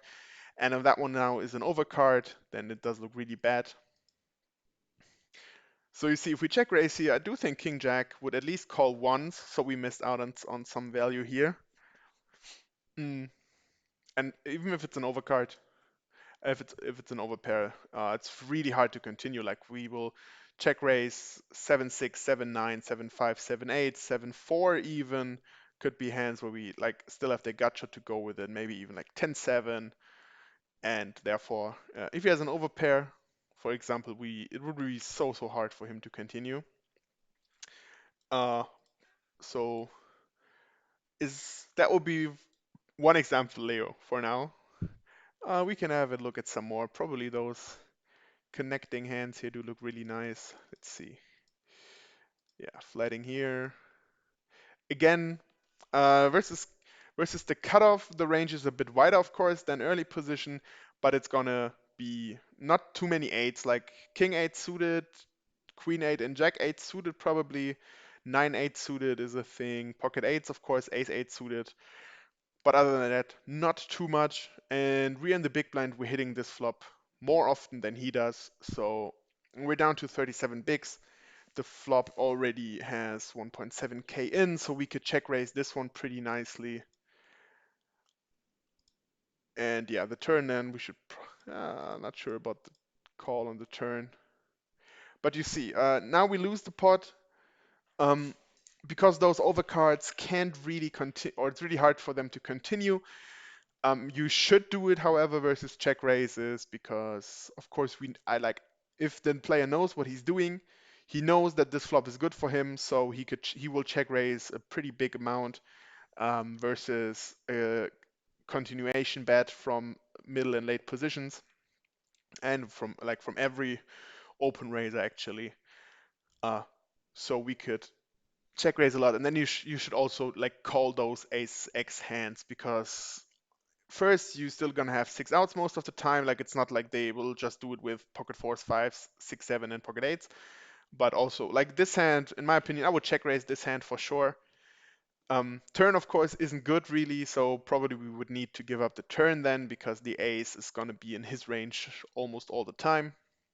But let's say the turn is like a 10 or a 3, then again, we check it, the opponent checks behind and gets another free card on the river. And in this way, we just the pot will get into our way almost all the time. As said, we can check raise here, and almost like everything except an ace is kind of good. Even if it's a king or queen, he's not gonna raise call with king high too much, so that would be something we can then still continue to fire on. Mm, and yeah, so that would be another pot where we could just check raise it pretty nicely. Let's see here because I saw there's a okay here the same. This guy is relatively short already. He is what was it, big blind 120, so he's down now here to 13 bigs or yeah 14 bigs. And there's a flush draw out. There's one overcard with the king that's gonna be in both ranges quite often because he okay they both limbed, but they can have like some king X ranges and also like suited connectors with the hearts then. So I would definitely consider check raising this one here versus two people.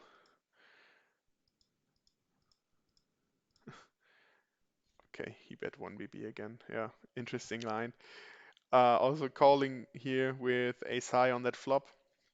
But again, I think check raising this one because it's a bit wet flop, and with his two opponents, we can expect to get at least one call on that flop if we check raise it. So would be another good hand.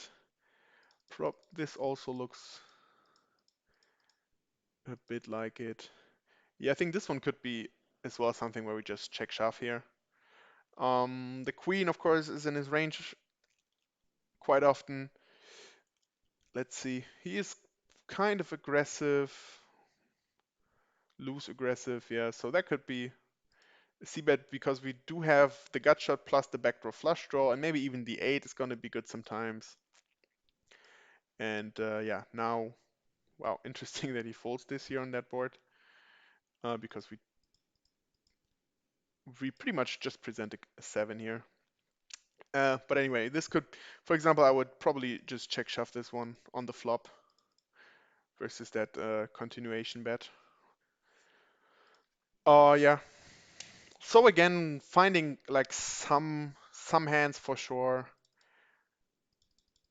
where he missed out on check raising. This one for sure as well. Double gut shot. And we could just put a lot of pressure. I mean, this would be so interesting to see. Like, if we check raise, he's gonna call for sure. Then we bet the turn, he calls again, and we shove the river because then, to be honest, there's not too many king X combos really he's gonna call with, except king 10. He would call king 10 suited on that flop, like bet call king 10 suited, I'd say. King queen suited for sure, but other than that, not too many. King 9 suited would be a call and king jack. But other than that, not too many. So we could also with the with our double gutter, we could definitely barrel then for 3 streets. So especially if if you see that I mostly go for hands that definitely have like some equity to play with. So at least like a gut shot or some backdoor flush draws with maybe overcards or like some combo draws. Same for this one here where he called versus 3. Yeah, I think here it's fine to just call even though the sizing is yeah, can't find words for this sizing, just a min bet. Not even a min bet, 20 was a min bet. Yeah, but even though like what price do we get? Yeah, we need 16%, but we're just drawing for 4 outs, so I would actually just give that up here. Mm, but yeah, I mean if it's not versus 3 opponents, especially if one is behind you still, we could check raise this. It was a limp pot, right? Okay, you open for 2.5x from UTG. Okay, but if he checks this one, as I said, if he's not in there, then I think we can check raise this one too. But as I said earlier, like versus in a multi-way pot with like ace X, I would check here and then probably just raise it. Or with 2 callers, I would raise it up here now with like ace jack, ace queen, and so on. But if he's not in there, both of their ranges don't look too strong really. So we could check raise it here with our gut shot. We do have at least a 7 for the flush draw possibility on the river. But other than that, so you see, mostly also with if it's with, let's have a look at like some overcards. If we did that, let's have a look at some flops here. Yeah, this one does look interesting. Let's see. Yeah, that does look for me like a really nice check raise. We have fives, nines, and tens for sure in our range here. Jack 10, Jack 9, we can raise call, Queen Jack, Queen 10, Queen 9. And then we also like stuff 8-7. Now that I see the 6, like 8-7, maybe even 6-5, because we're so deep. We can sometimes raise that depending on the opponent's stats, of course. And yeah, I mean, it's of course easier to always say to see when the opponent see the opponent's hands, but it just makes sense for the ranges. So you see the ace queen here, and then if we check raise the flop, how should you really continue? And also we can maybe save some money for later because if they then raise it again, we don't look, we can give it up pretty easily because then we're drawing pretty thin here.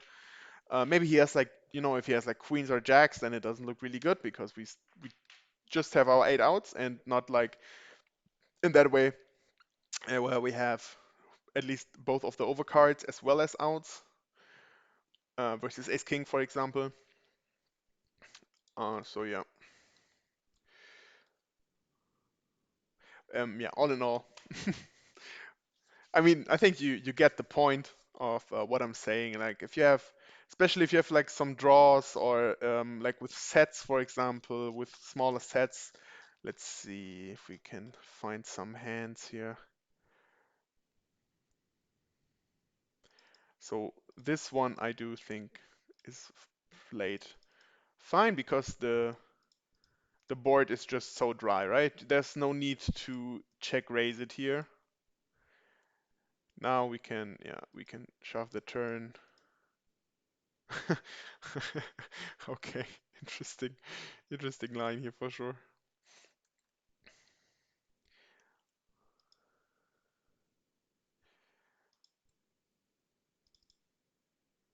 Yeah, maybe this one as well.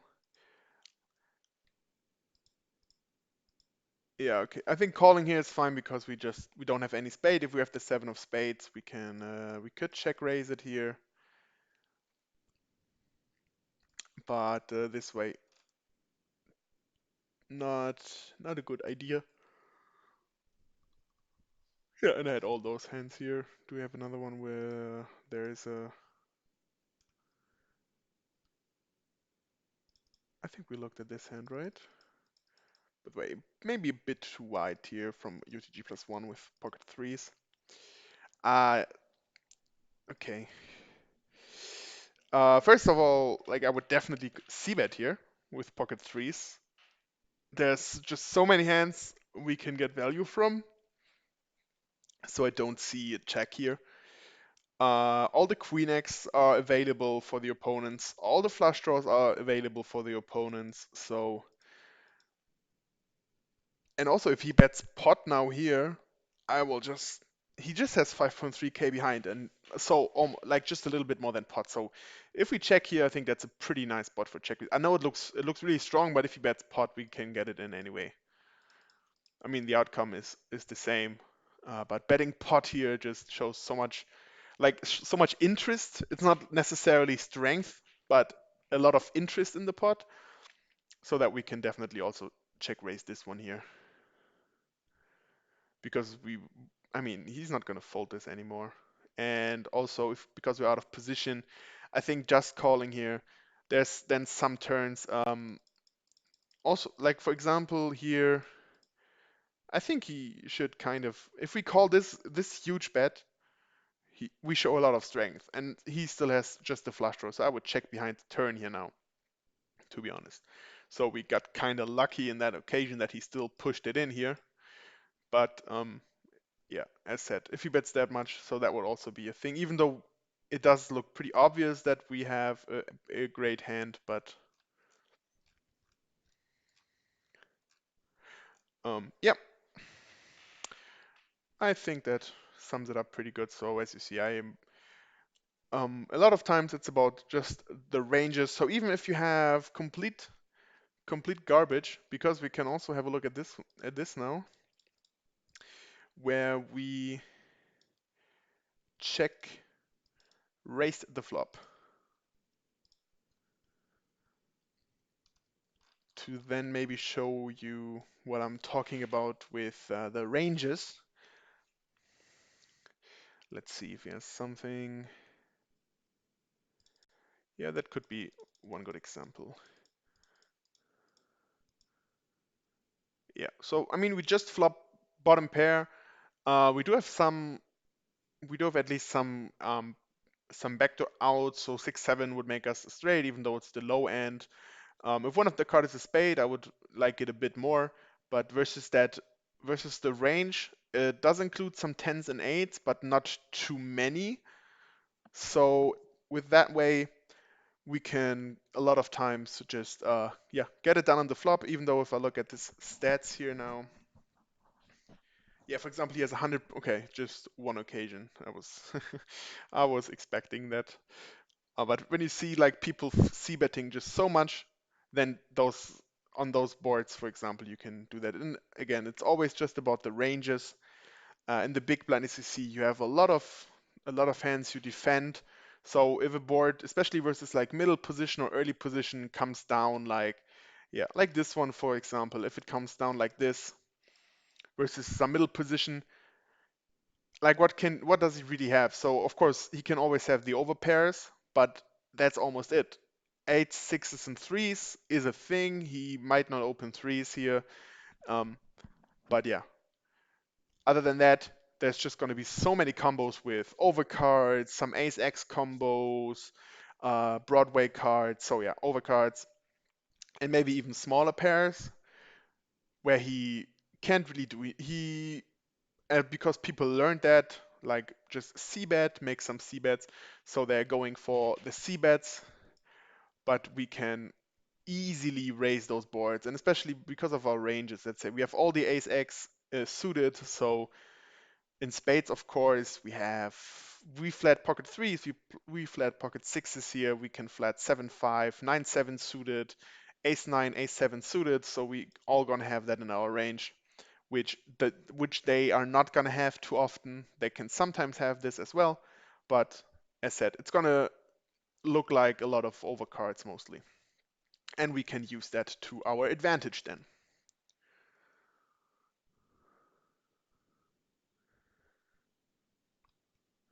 And yeah, let's see if we find some other occasion. So if you see, like also like this, for example, it's just it's a dry board, but we in the big blind we can have all the 7x, and he doesn't really have any 7x here except sevens and maybe a7 because it's six-handed. I would definitely continue that turn. That it's such a nice hand for our range. And so if he has like an overpair, we should continue here because it's gonna be like if we barrel three times here on that board. Of course, depending on the player, they might never fold aces, kings, queens, and jacks here, but there might be a player that is pretty passive, and I mean, we have some hands here. He's not, he's okay aggressive, not too aggressive, but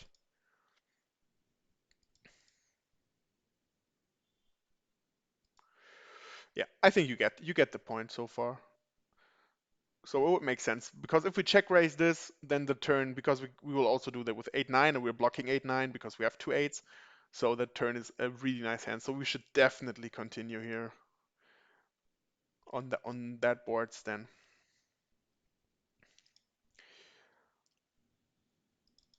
Yeah, that might be an interesting one here as well. We can have a look at check raising here with a second pair. I think to do that sometimes versus opponents, you see he has such a big c-bet ratio, even though, of course, again, not really a lot of, we only have eight occasions, but he seems to c-bet a lot. Of course, it's always better to find some more. This could be, for example, something where we 3-bet pre-flop again, because he has folded 5 out of 8 times at least versus a 3-bet. So, and both times out of this in position, 2 times in position. So, yeah, that might be something interesting to do. Great turn card to continue. And yeah, I don't think we can fold this here then. Let's have a look at the sizing. This half pot. This does look like I'm not really sure what I'm doing. But I think the calling here is fine. Yes, queens in this case, but the line was okay. We have to at least continue on the turn. But again, I think that's, for example, fine. We do have we hit something on the board, and he's on the button, so he's able to have a wide range, and also he's going to continue with any non-diamond hand that he kind of has to give up immediately. So we just create some immediate fold equity, and where we can just get the pot into our direction in no time. And yeah, other than that, let's see. This one could be something. Yeah, I think, yeah, that's also check shoving, second pair versus a c bet. We have also the backdoor flush draw, so that's definitely fine. And of course, we run into aces then sometimes or into top pair combos, but there's also going to be a lot of bet folding. Okay, guys. Um, what else did I want to look at? I wanted to see. Whoops, come on back to me. I wanted to see fold. I did look at this run. No, we stopped it because I wanted to answer Leo's question. Okay. Okay. We just have to wait a second. The holder manager is not doing what we want to do right now.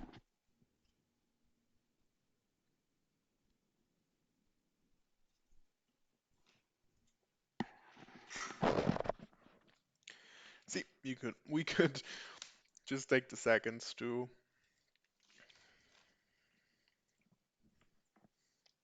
drink the rest of our energy drink. So let's have a look at some hands here. I'm just looking at the boards where I think it would make maybe sense to continue for at least one.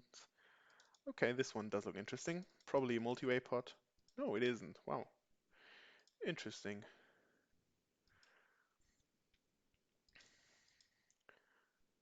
Okay, interesting that he immediately folds. I mean the Conti bet, that's not too big. It's like 70%.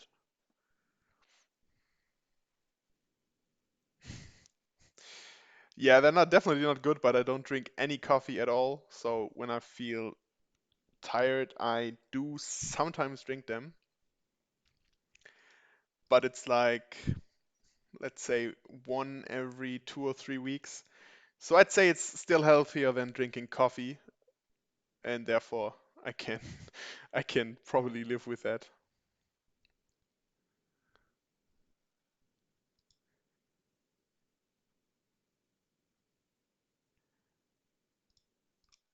So yeah, interesting that he gives the gives that one up immediately. I feel like we can at least call. I don't think we have any fold equity really with that big C bet because there's already 6.5K in there. He has just twice the pot left. But I would definitely at least call one. Maybe he did a misclick here, so, but with the open ender. We do also do have the backdoor flush draw, so there's a lot of good turns for us, we can see. So therefore, interesting fold here.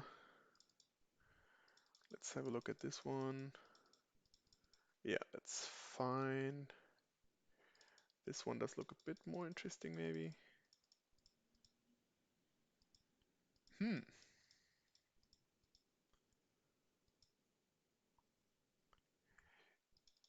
I mean, as we didn't know what he will do, I think the fold is fine if we think about that the big blind should have a lot here. But versus just one c-bet, if we are just the two of us, I would definitely not fold here on that. He's not gonna have too much on that board, raising from UTG, so I think we should not give that up. As I said, versus a second opponent, it's probably fine.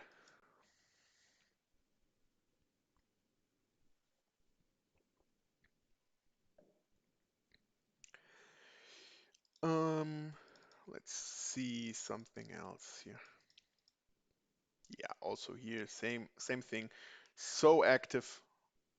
Wow, sense to definitely continue. This one also looks interesting. Yeah, like, wow, interesting. I mean, there's just one overcard with pocket fours, which is almost impossible to just have one overcard. Uh, I mean, of course, we don't have a lot of, we don't have any stats really, just three hands, and you just see that at one of them. But I think with pocket fours, we definitely have to call once here. So yeah, there's already like a few hands we can see that would make that do make sense. This number is getting lower already. Let's see if we find some really interesting one where we'll have to ask him again why he folded this. I mean, I said like the 4-3 could have been a misclick in some way.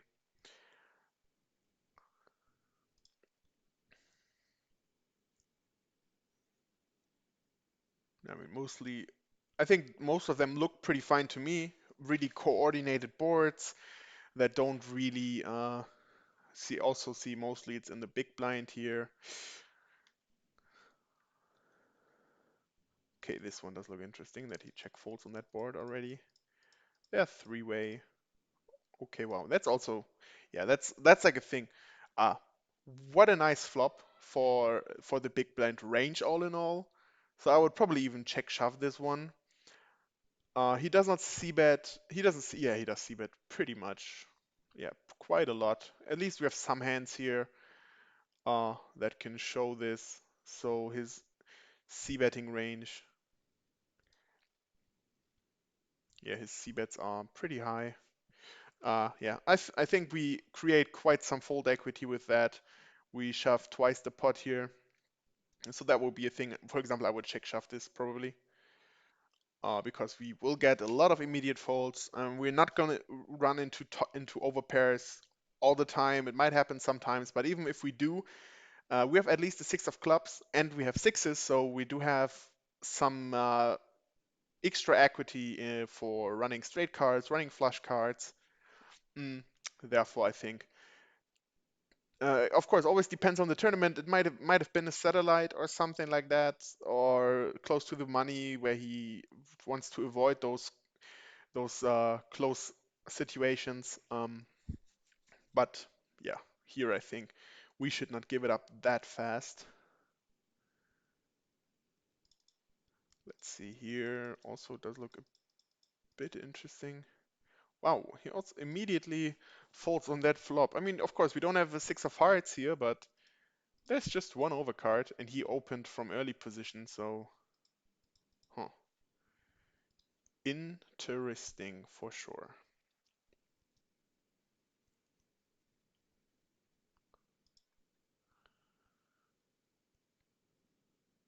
Yeah, I mean, does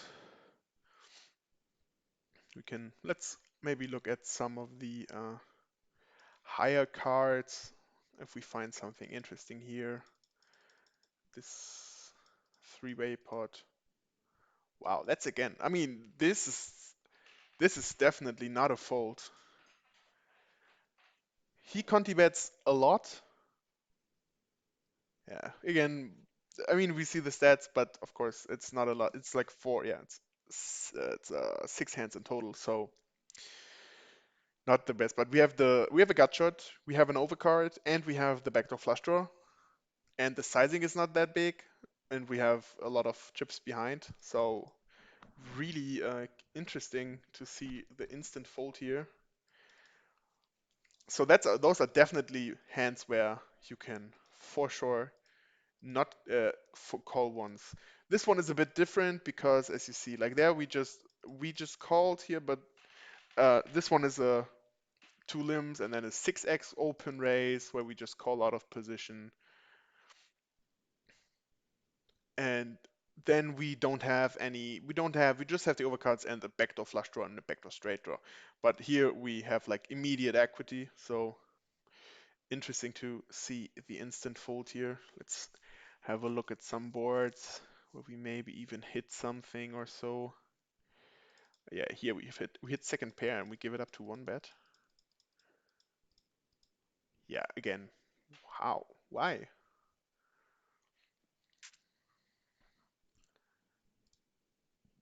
That is quite quite interesting. So this would be again, if we want to have like some conclusion.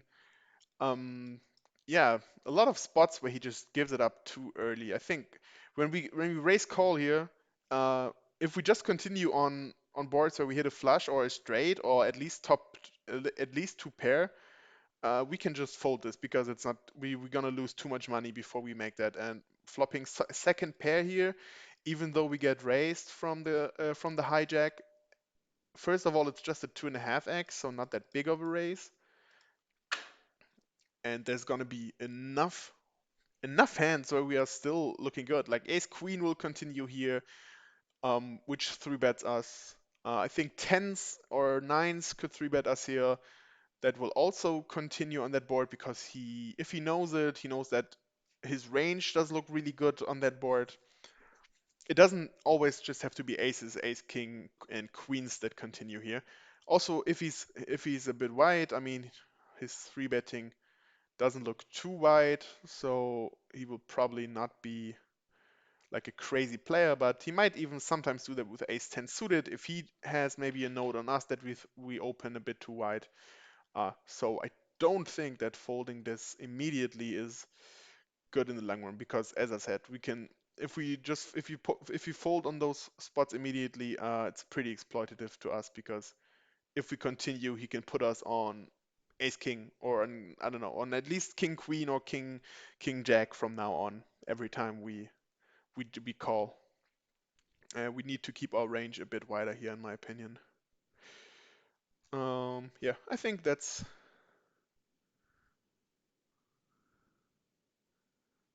Let's see, one more hand here. Min 3 bet, okay.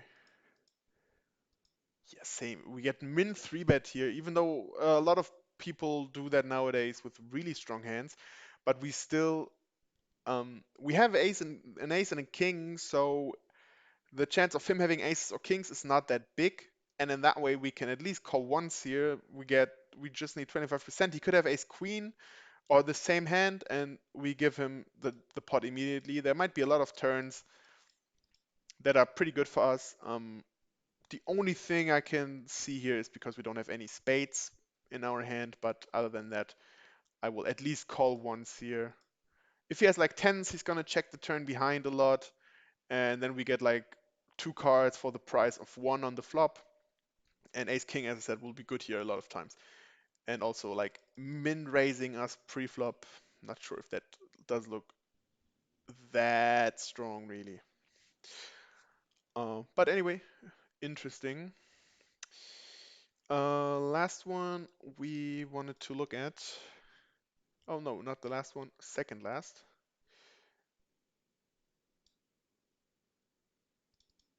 Oops, let's go for this. So we want to see c-bet on the turn.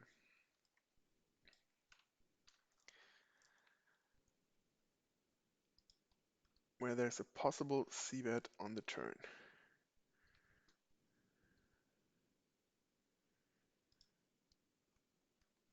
Let's go in the higher rankings here a bit.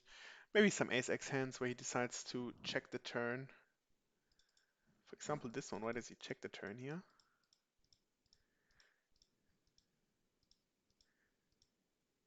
Yeah, so here I don't see, the 3 doesn't change anything for him.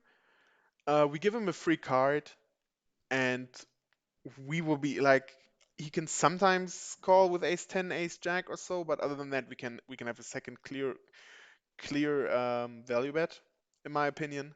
There's ace 7, ace 5, ace 4, ace deuce that is still gonna call us. Um, 7 9, 7 5, 10 8, 10 9 will probably still call. 9 8, maybe if he has like, yeah, 9 8 in diamonds or so, he's gonna call us. And here, I think we should go for a bit bigger sizing because if we get called, I think only like really ace X is gonna call us here on the river, where we are ahead. So you can go for a bigger sizing. Um, to be a bit more polarizing. I mean, so yeah, interesting that did he Conti bet here? Yeah, versus the limp. Okay, so I like the sizing. It's like a weaker player, and if he bets small, he's definitely always going to call. He might be afraid of bigger sizings. But yeah, so here I think, especially versus the big blind range, we can have a pretty clear C bet here. Let's see, it looks like there was a check behind on the turn as well. Yeah, because of the pot size, I think that one is a bit more understandable.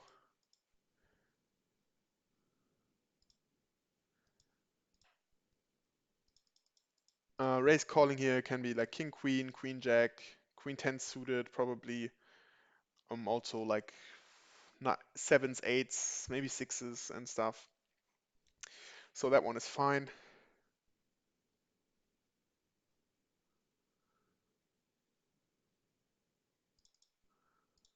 Let's have a look at this one. We get called behind us. Huh. Okay. Yeah. mm, Probably a bit harder to continue here, but I would. Not sure if I should, if I would give up immediately on that turn. Even though the sizing is a bit weird, that like really wants to keep us in the pot, so probably fine. Um, Here we have that one again. Yeah, versus the small blind, I think I would continue here with one more bet on the turn. The six is not the best card for our range, but there's like some 5x. He will maybe fold the turn. Then the thing is we're 6 max, so our ranges are a bit wider, but we do have a lot of 10x. He can also, of course, in the small blind just have like king 10, queen 10, jack 10 that he does not 3-bet pre. So probably also fine. This one does look a bit more interesting. Yeah, I would definitely continue here. He's on the turn, he's gonna give up most of his 7x, I think. Maybe even some weaker 9x if we go for the second barrel. Because also if we now bet like 1.3k, we have a nice stack to just shove the river. And actually like the second bet on the river, in my opinion, looks really weak. So if I were in the big blind here, I would, even though he gets an awesome price, I would probably check shove. Or at least if I have like a 7 or a 9, then we don't need to check shove. Like if we have some kind of if we just have a bluff here. But if we have a 7 or 9, we have a pretty easy call in my opinion, because what really does check back here? I feel like exclusively 10s and maybe 8s. But even 8s maybe not bet the river anymore, especially with that bet sizing, because then going over the pot. We don't have really 10-8 here, and jacks would continue betting for sure on that turn.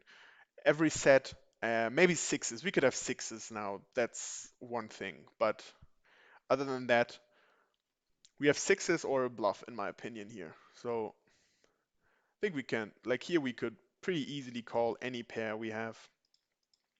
So I would rather continue on the turn because, as I said, like this way, it kind of comes down to a set of sixes made on the river or pocket tens or just, yeah, overcards. So a bluff.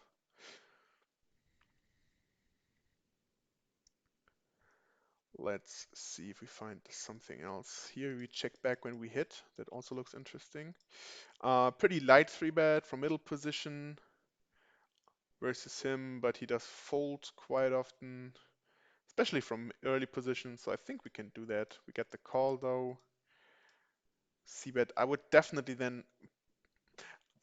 No, no, it's actually not definitely. So if we have, for example, if we have our overpairs here, so queens, kings, jacks, tens, we will probably check back the turn then when it comes ace high,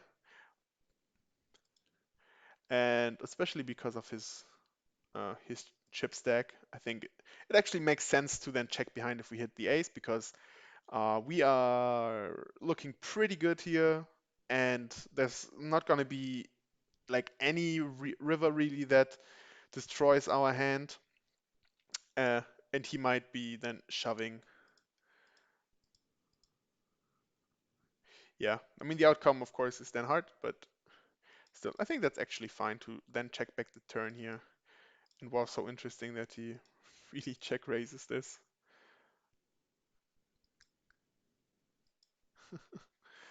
Yeah. Okay, this one, let's see. We 3-bet, continue. Yeah, again, then here I would. I mean, we have a lot of 9x. We have stuff like 8-7, ace x and diamonds, ace x and hearts in our range, so that I would continue here. And yeah, what an interesting river. Like even the sizing. What really are you gonna limp call out of position that hits that board so well? Uh, just gotta wait. So again, let's have a look. So he limp calls out of position. Does he do that with 6-5 suited? Maybe. But that's kind of it, like 6-5, 5-7 maybe, 5-4 maybe. And then at 6 is like 7-6 suited and 8-7 suited. I think they would raise pre-flop, probably. And then also the sizing, because on that board you gonna have, I think you need to polarize it more. So I would go for a bigger sizing. So this doesn't look really strong. Like, yeah, please call me. I want to get at least some chips out of this. So yeah, this doesn't look really strong. But yeah, interesting. I mean, for us it's fine because we're thinking about the checking back. As I would probably continue here on the turn. We gonna have all the ace x all in hearts and in diamonds. Maybe even over pairs, stuff like I would if it got limped to us, I would raise all my fives, all my sixes, I would raise 8-7, 6-7 suited and all those kinds of hands. So therefore would continue on that turn because it's kind of good, or it's I think it's better for our range than for his limp calling range. Yeah, I think that it does the trick for this one as well. So the last filter I wanted to look at for today,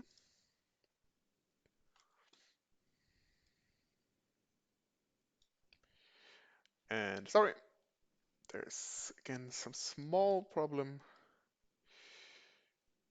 So is the turn, let's see, do we have that here? I think we have it here. Always keep forgetting to look at this because we have some quick filters here and they are, yeah, pretty much almost the hands, always the hands you want to see. So folding folding it to turn continuation bet. Ah, okay. And you see some white screen.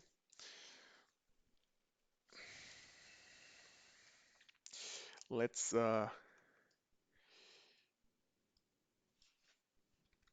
give it a few seconds.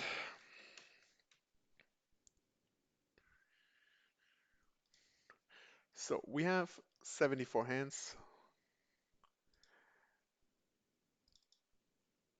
And so the objective was that he's folding it too often. So let's find some hands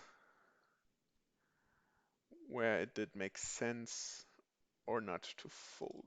That could be one. Okay, first of all, don't do the limping. That's really important to not limp. Versus that raise, I feel like, yeah, we should not fold then on that. Yeah, we don't have any stats of him, but feels like it can be all the overcards still. We're not gonna run into, like we can sometimes run into Jack 10, Queen 10 and stuff, or into overpairs, but other than that, we're gonna have a lot of overcards still, maybe some nut flush draws. Uh, so I don't think we should necessarily give it up here always. Same for this. By the way, it would be an awesome hand for us to check raise again versus especially versus the UTG range.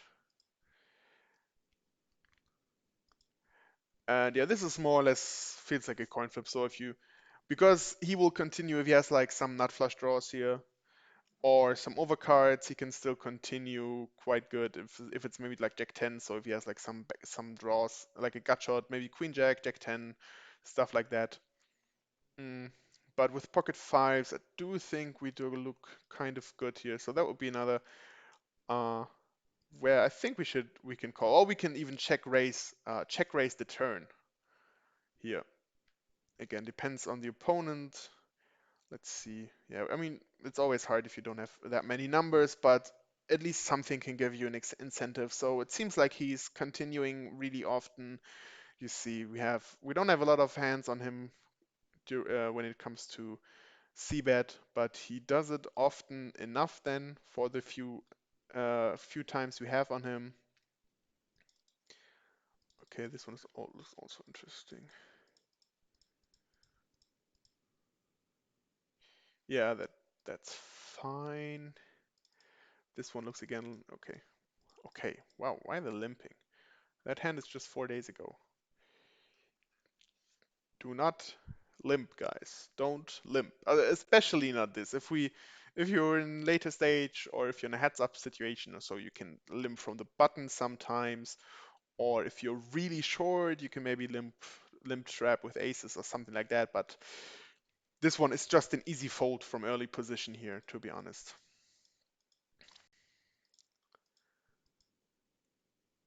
But then I will just continue. We picked up even some extra equity with a gut shot here, so I'm not sure we should give that up immediately.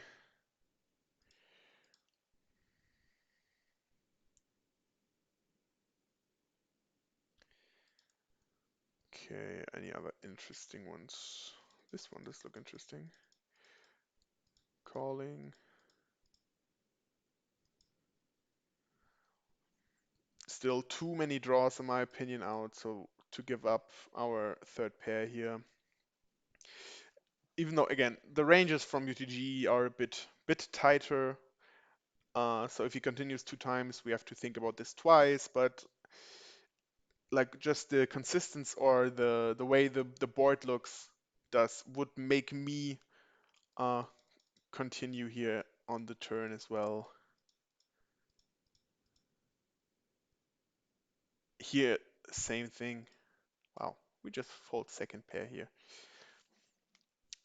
Of course, the queen is good in his range, but still, there's just so many draws out here, and like they can't have kings or aces all the time, so don't think I would give that up immediately here.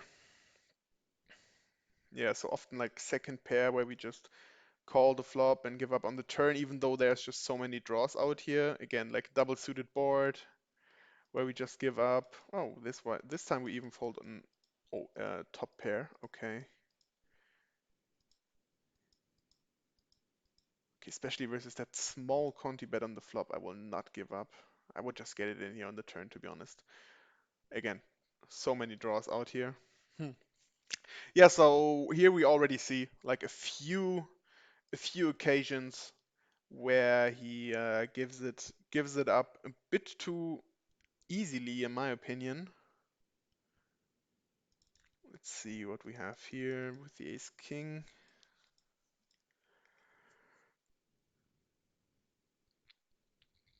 Okay, we could. I mean, it does look. I would probably rather four bet this then.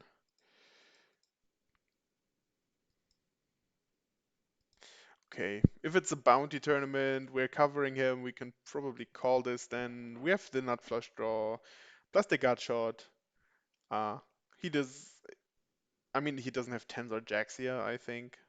So it's probably, maybe king, queen suited could be a thing, ace, queen, ace, king, where we will not be dead. And then queens, kings, ace as well will be hard, of course. But if it's a bounty, I would probably call that one off. Uh, Maybe he will also do that with nines and eights. So then we have even live cards. Um, Sorry,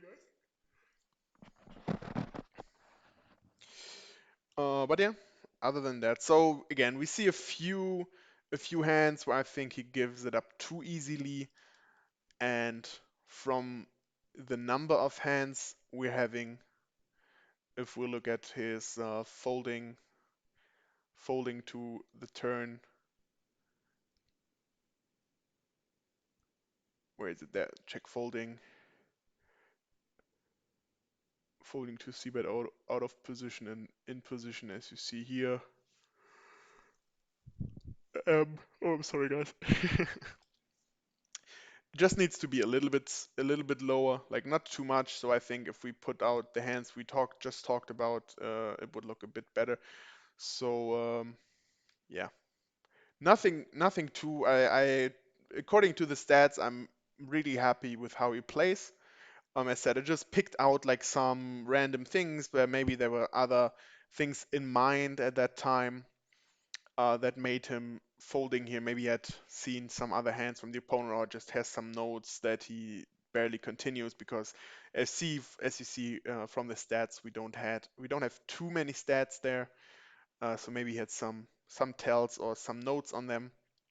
But other than that, just small things. And I said like the numbers aren't too bad, so they are not that far off from how they should be in an immediate in an no, not an immediate in an yeah, in the perfect area, so it's not too much, and therefore I think he's doing pretty fine. I said like he's missing out on some check raises as we now saw, thanks to Leo for asking about this.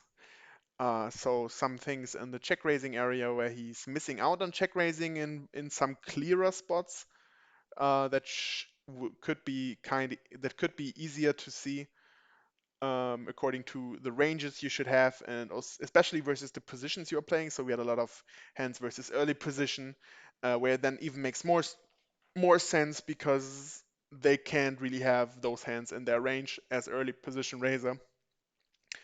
And then also some second pair hands or even some top pair hands, as I just saw, where he folded to a second barrel on pretty draw heavy boards.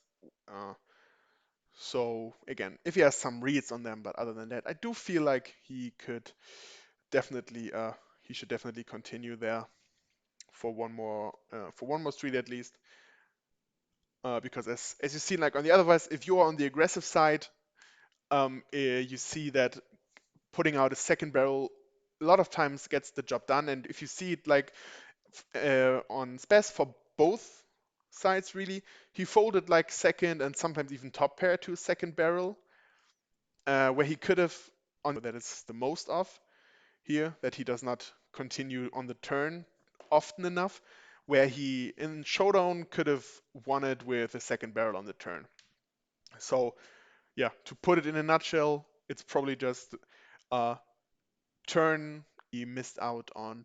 Yeah, c-betting the turn on cards that are actually good for his range versus the opponent's ranges, and therefore lost the pot, and also some check raising spots where he could also uh, just take care or take advantage of the ranges that are created by the positions on those boards.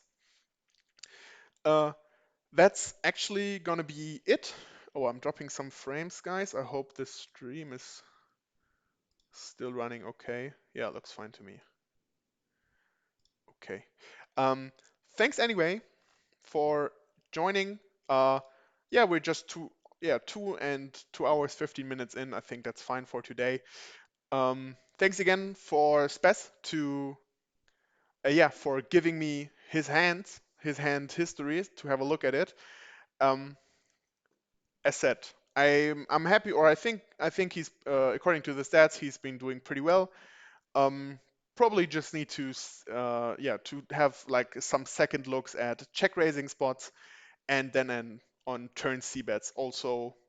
The other ratios do look pretty nicely, and he also does some really nice play where he exploits the opponents, where he did some three bets with rather trash hands, but because the opponent had a really high fold to three bet percentage, where at least you have the suitedness to if he decides to call, where you can still continue on at least quite some boards. Yeah. Other than that, this is going to be it for today's stream already. Thanks for joining in. I see we have quite some viewers. Really happy to see that. I hope you picked up some stuff. Again, if whenever you have any question of some sort, just let me know. Fire them into the chat so I can answer them. But this is gonna be it for today then. And yeah, we'll be back next week. I'm gonna have my gaming stream again. We'll maybe even put out some more streams in the future. We'll see about that. But maybe now for the Christmas time, we'll have some more streams. Thanks for watching, guys. Make sure to subscribe to our YouTube channel, follow us on Twitch, on Facebook, on Instagram, wherever you can find us. Leave a comment below if you want, if you have any question about what I talked about for later, because this video is going to be up anyway. So I can answer if you watch it like in a week or so, I can still answer you guys. Uh, and also then make sure to have a look at our courses we're offering right now. If you have a short look at our at the description below the YouTube stream, you can see we have this new nice course called Master of Free Rolls, where you can just sign up and get the poker training for free. Good thing is the course doesn't cost anything. Yeah, thanks for tuning in, Leo. So as I said, we will show you a bit about the basic math in poker, uh, and tell you about the different player styles that are in those free rolls. Because mostly there will be beginners who don't really know what to do. So one hot tip is like don't free rolls how the stages approach and so on. So you will be prepared in the best way to just crush those free rolls and yeah, making some money in free rolls. Mostly you don't get too much money, but still, if you just enjoy playing poker as a hobby, but you don't have the money to invest, but you have some time to invest, you can use it for our course, and yeah, then just crush the free rolls and make some money out of that. And yeah, long story short, make sure to join the class. This course, I'm really happy. Like I created the videos for that and the quizzes for that. So really hope you like it, and I hope you will join it in the near future. This is gonna be it again. This stream for today. We'll see you on the next video. And yeah, I'm out, guys. Bye.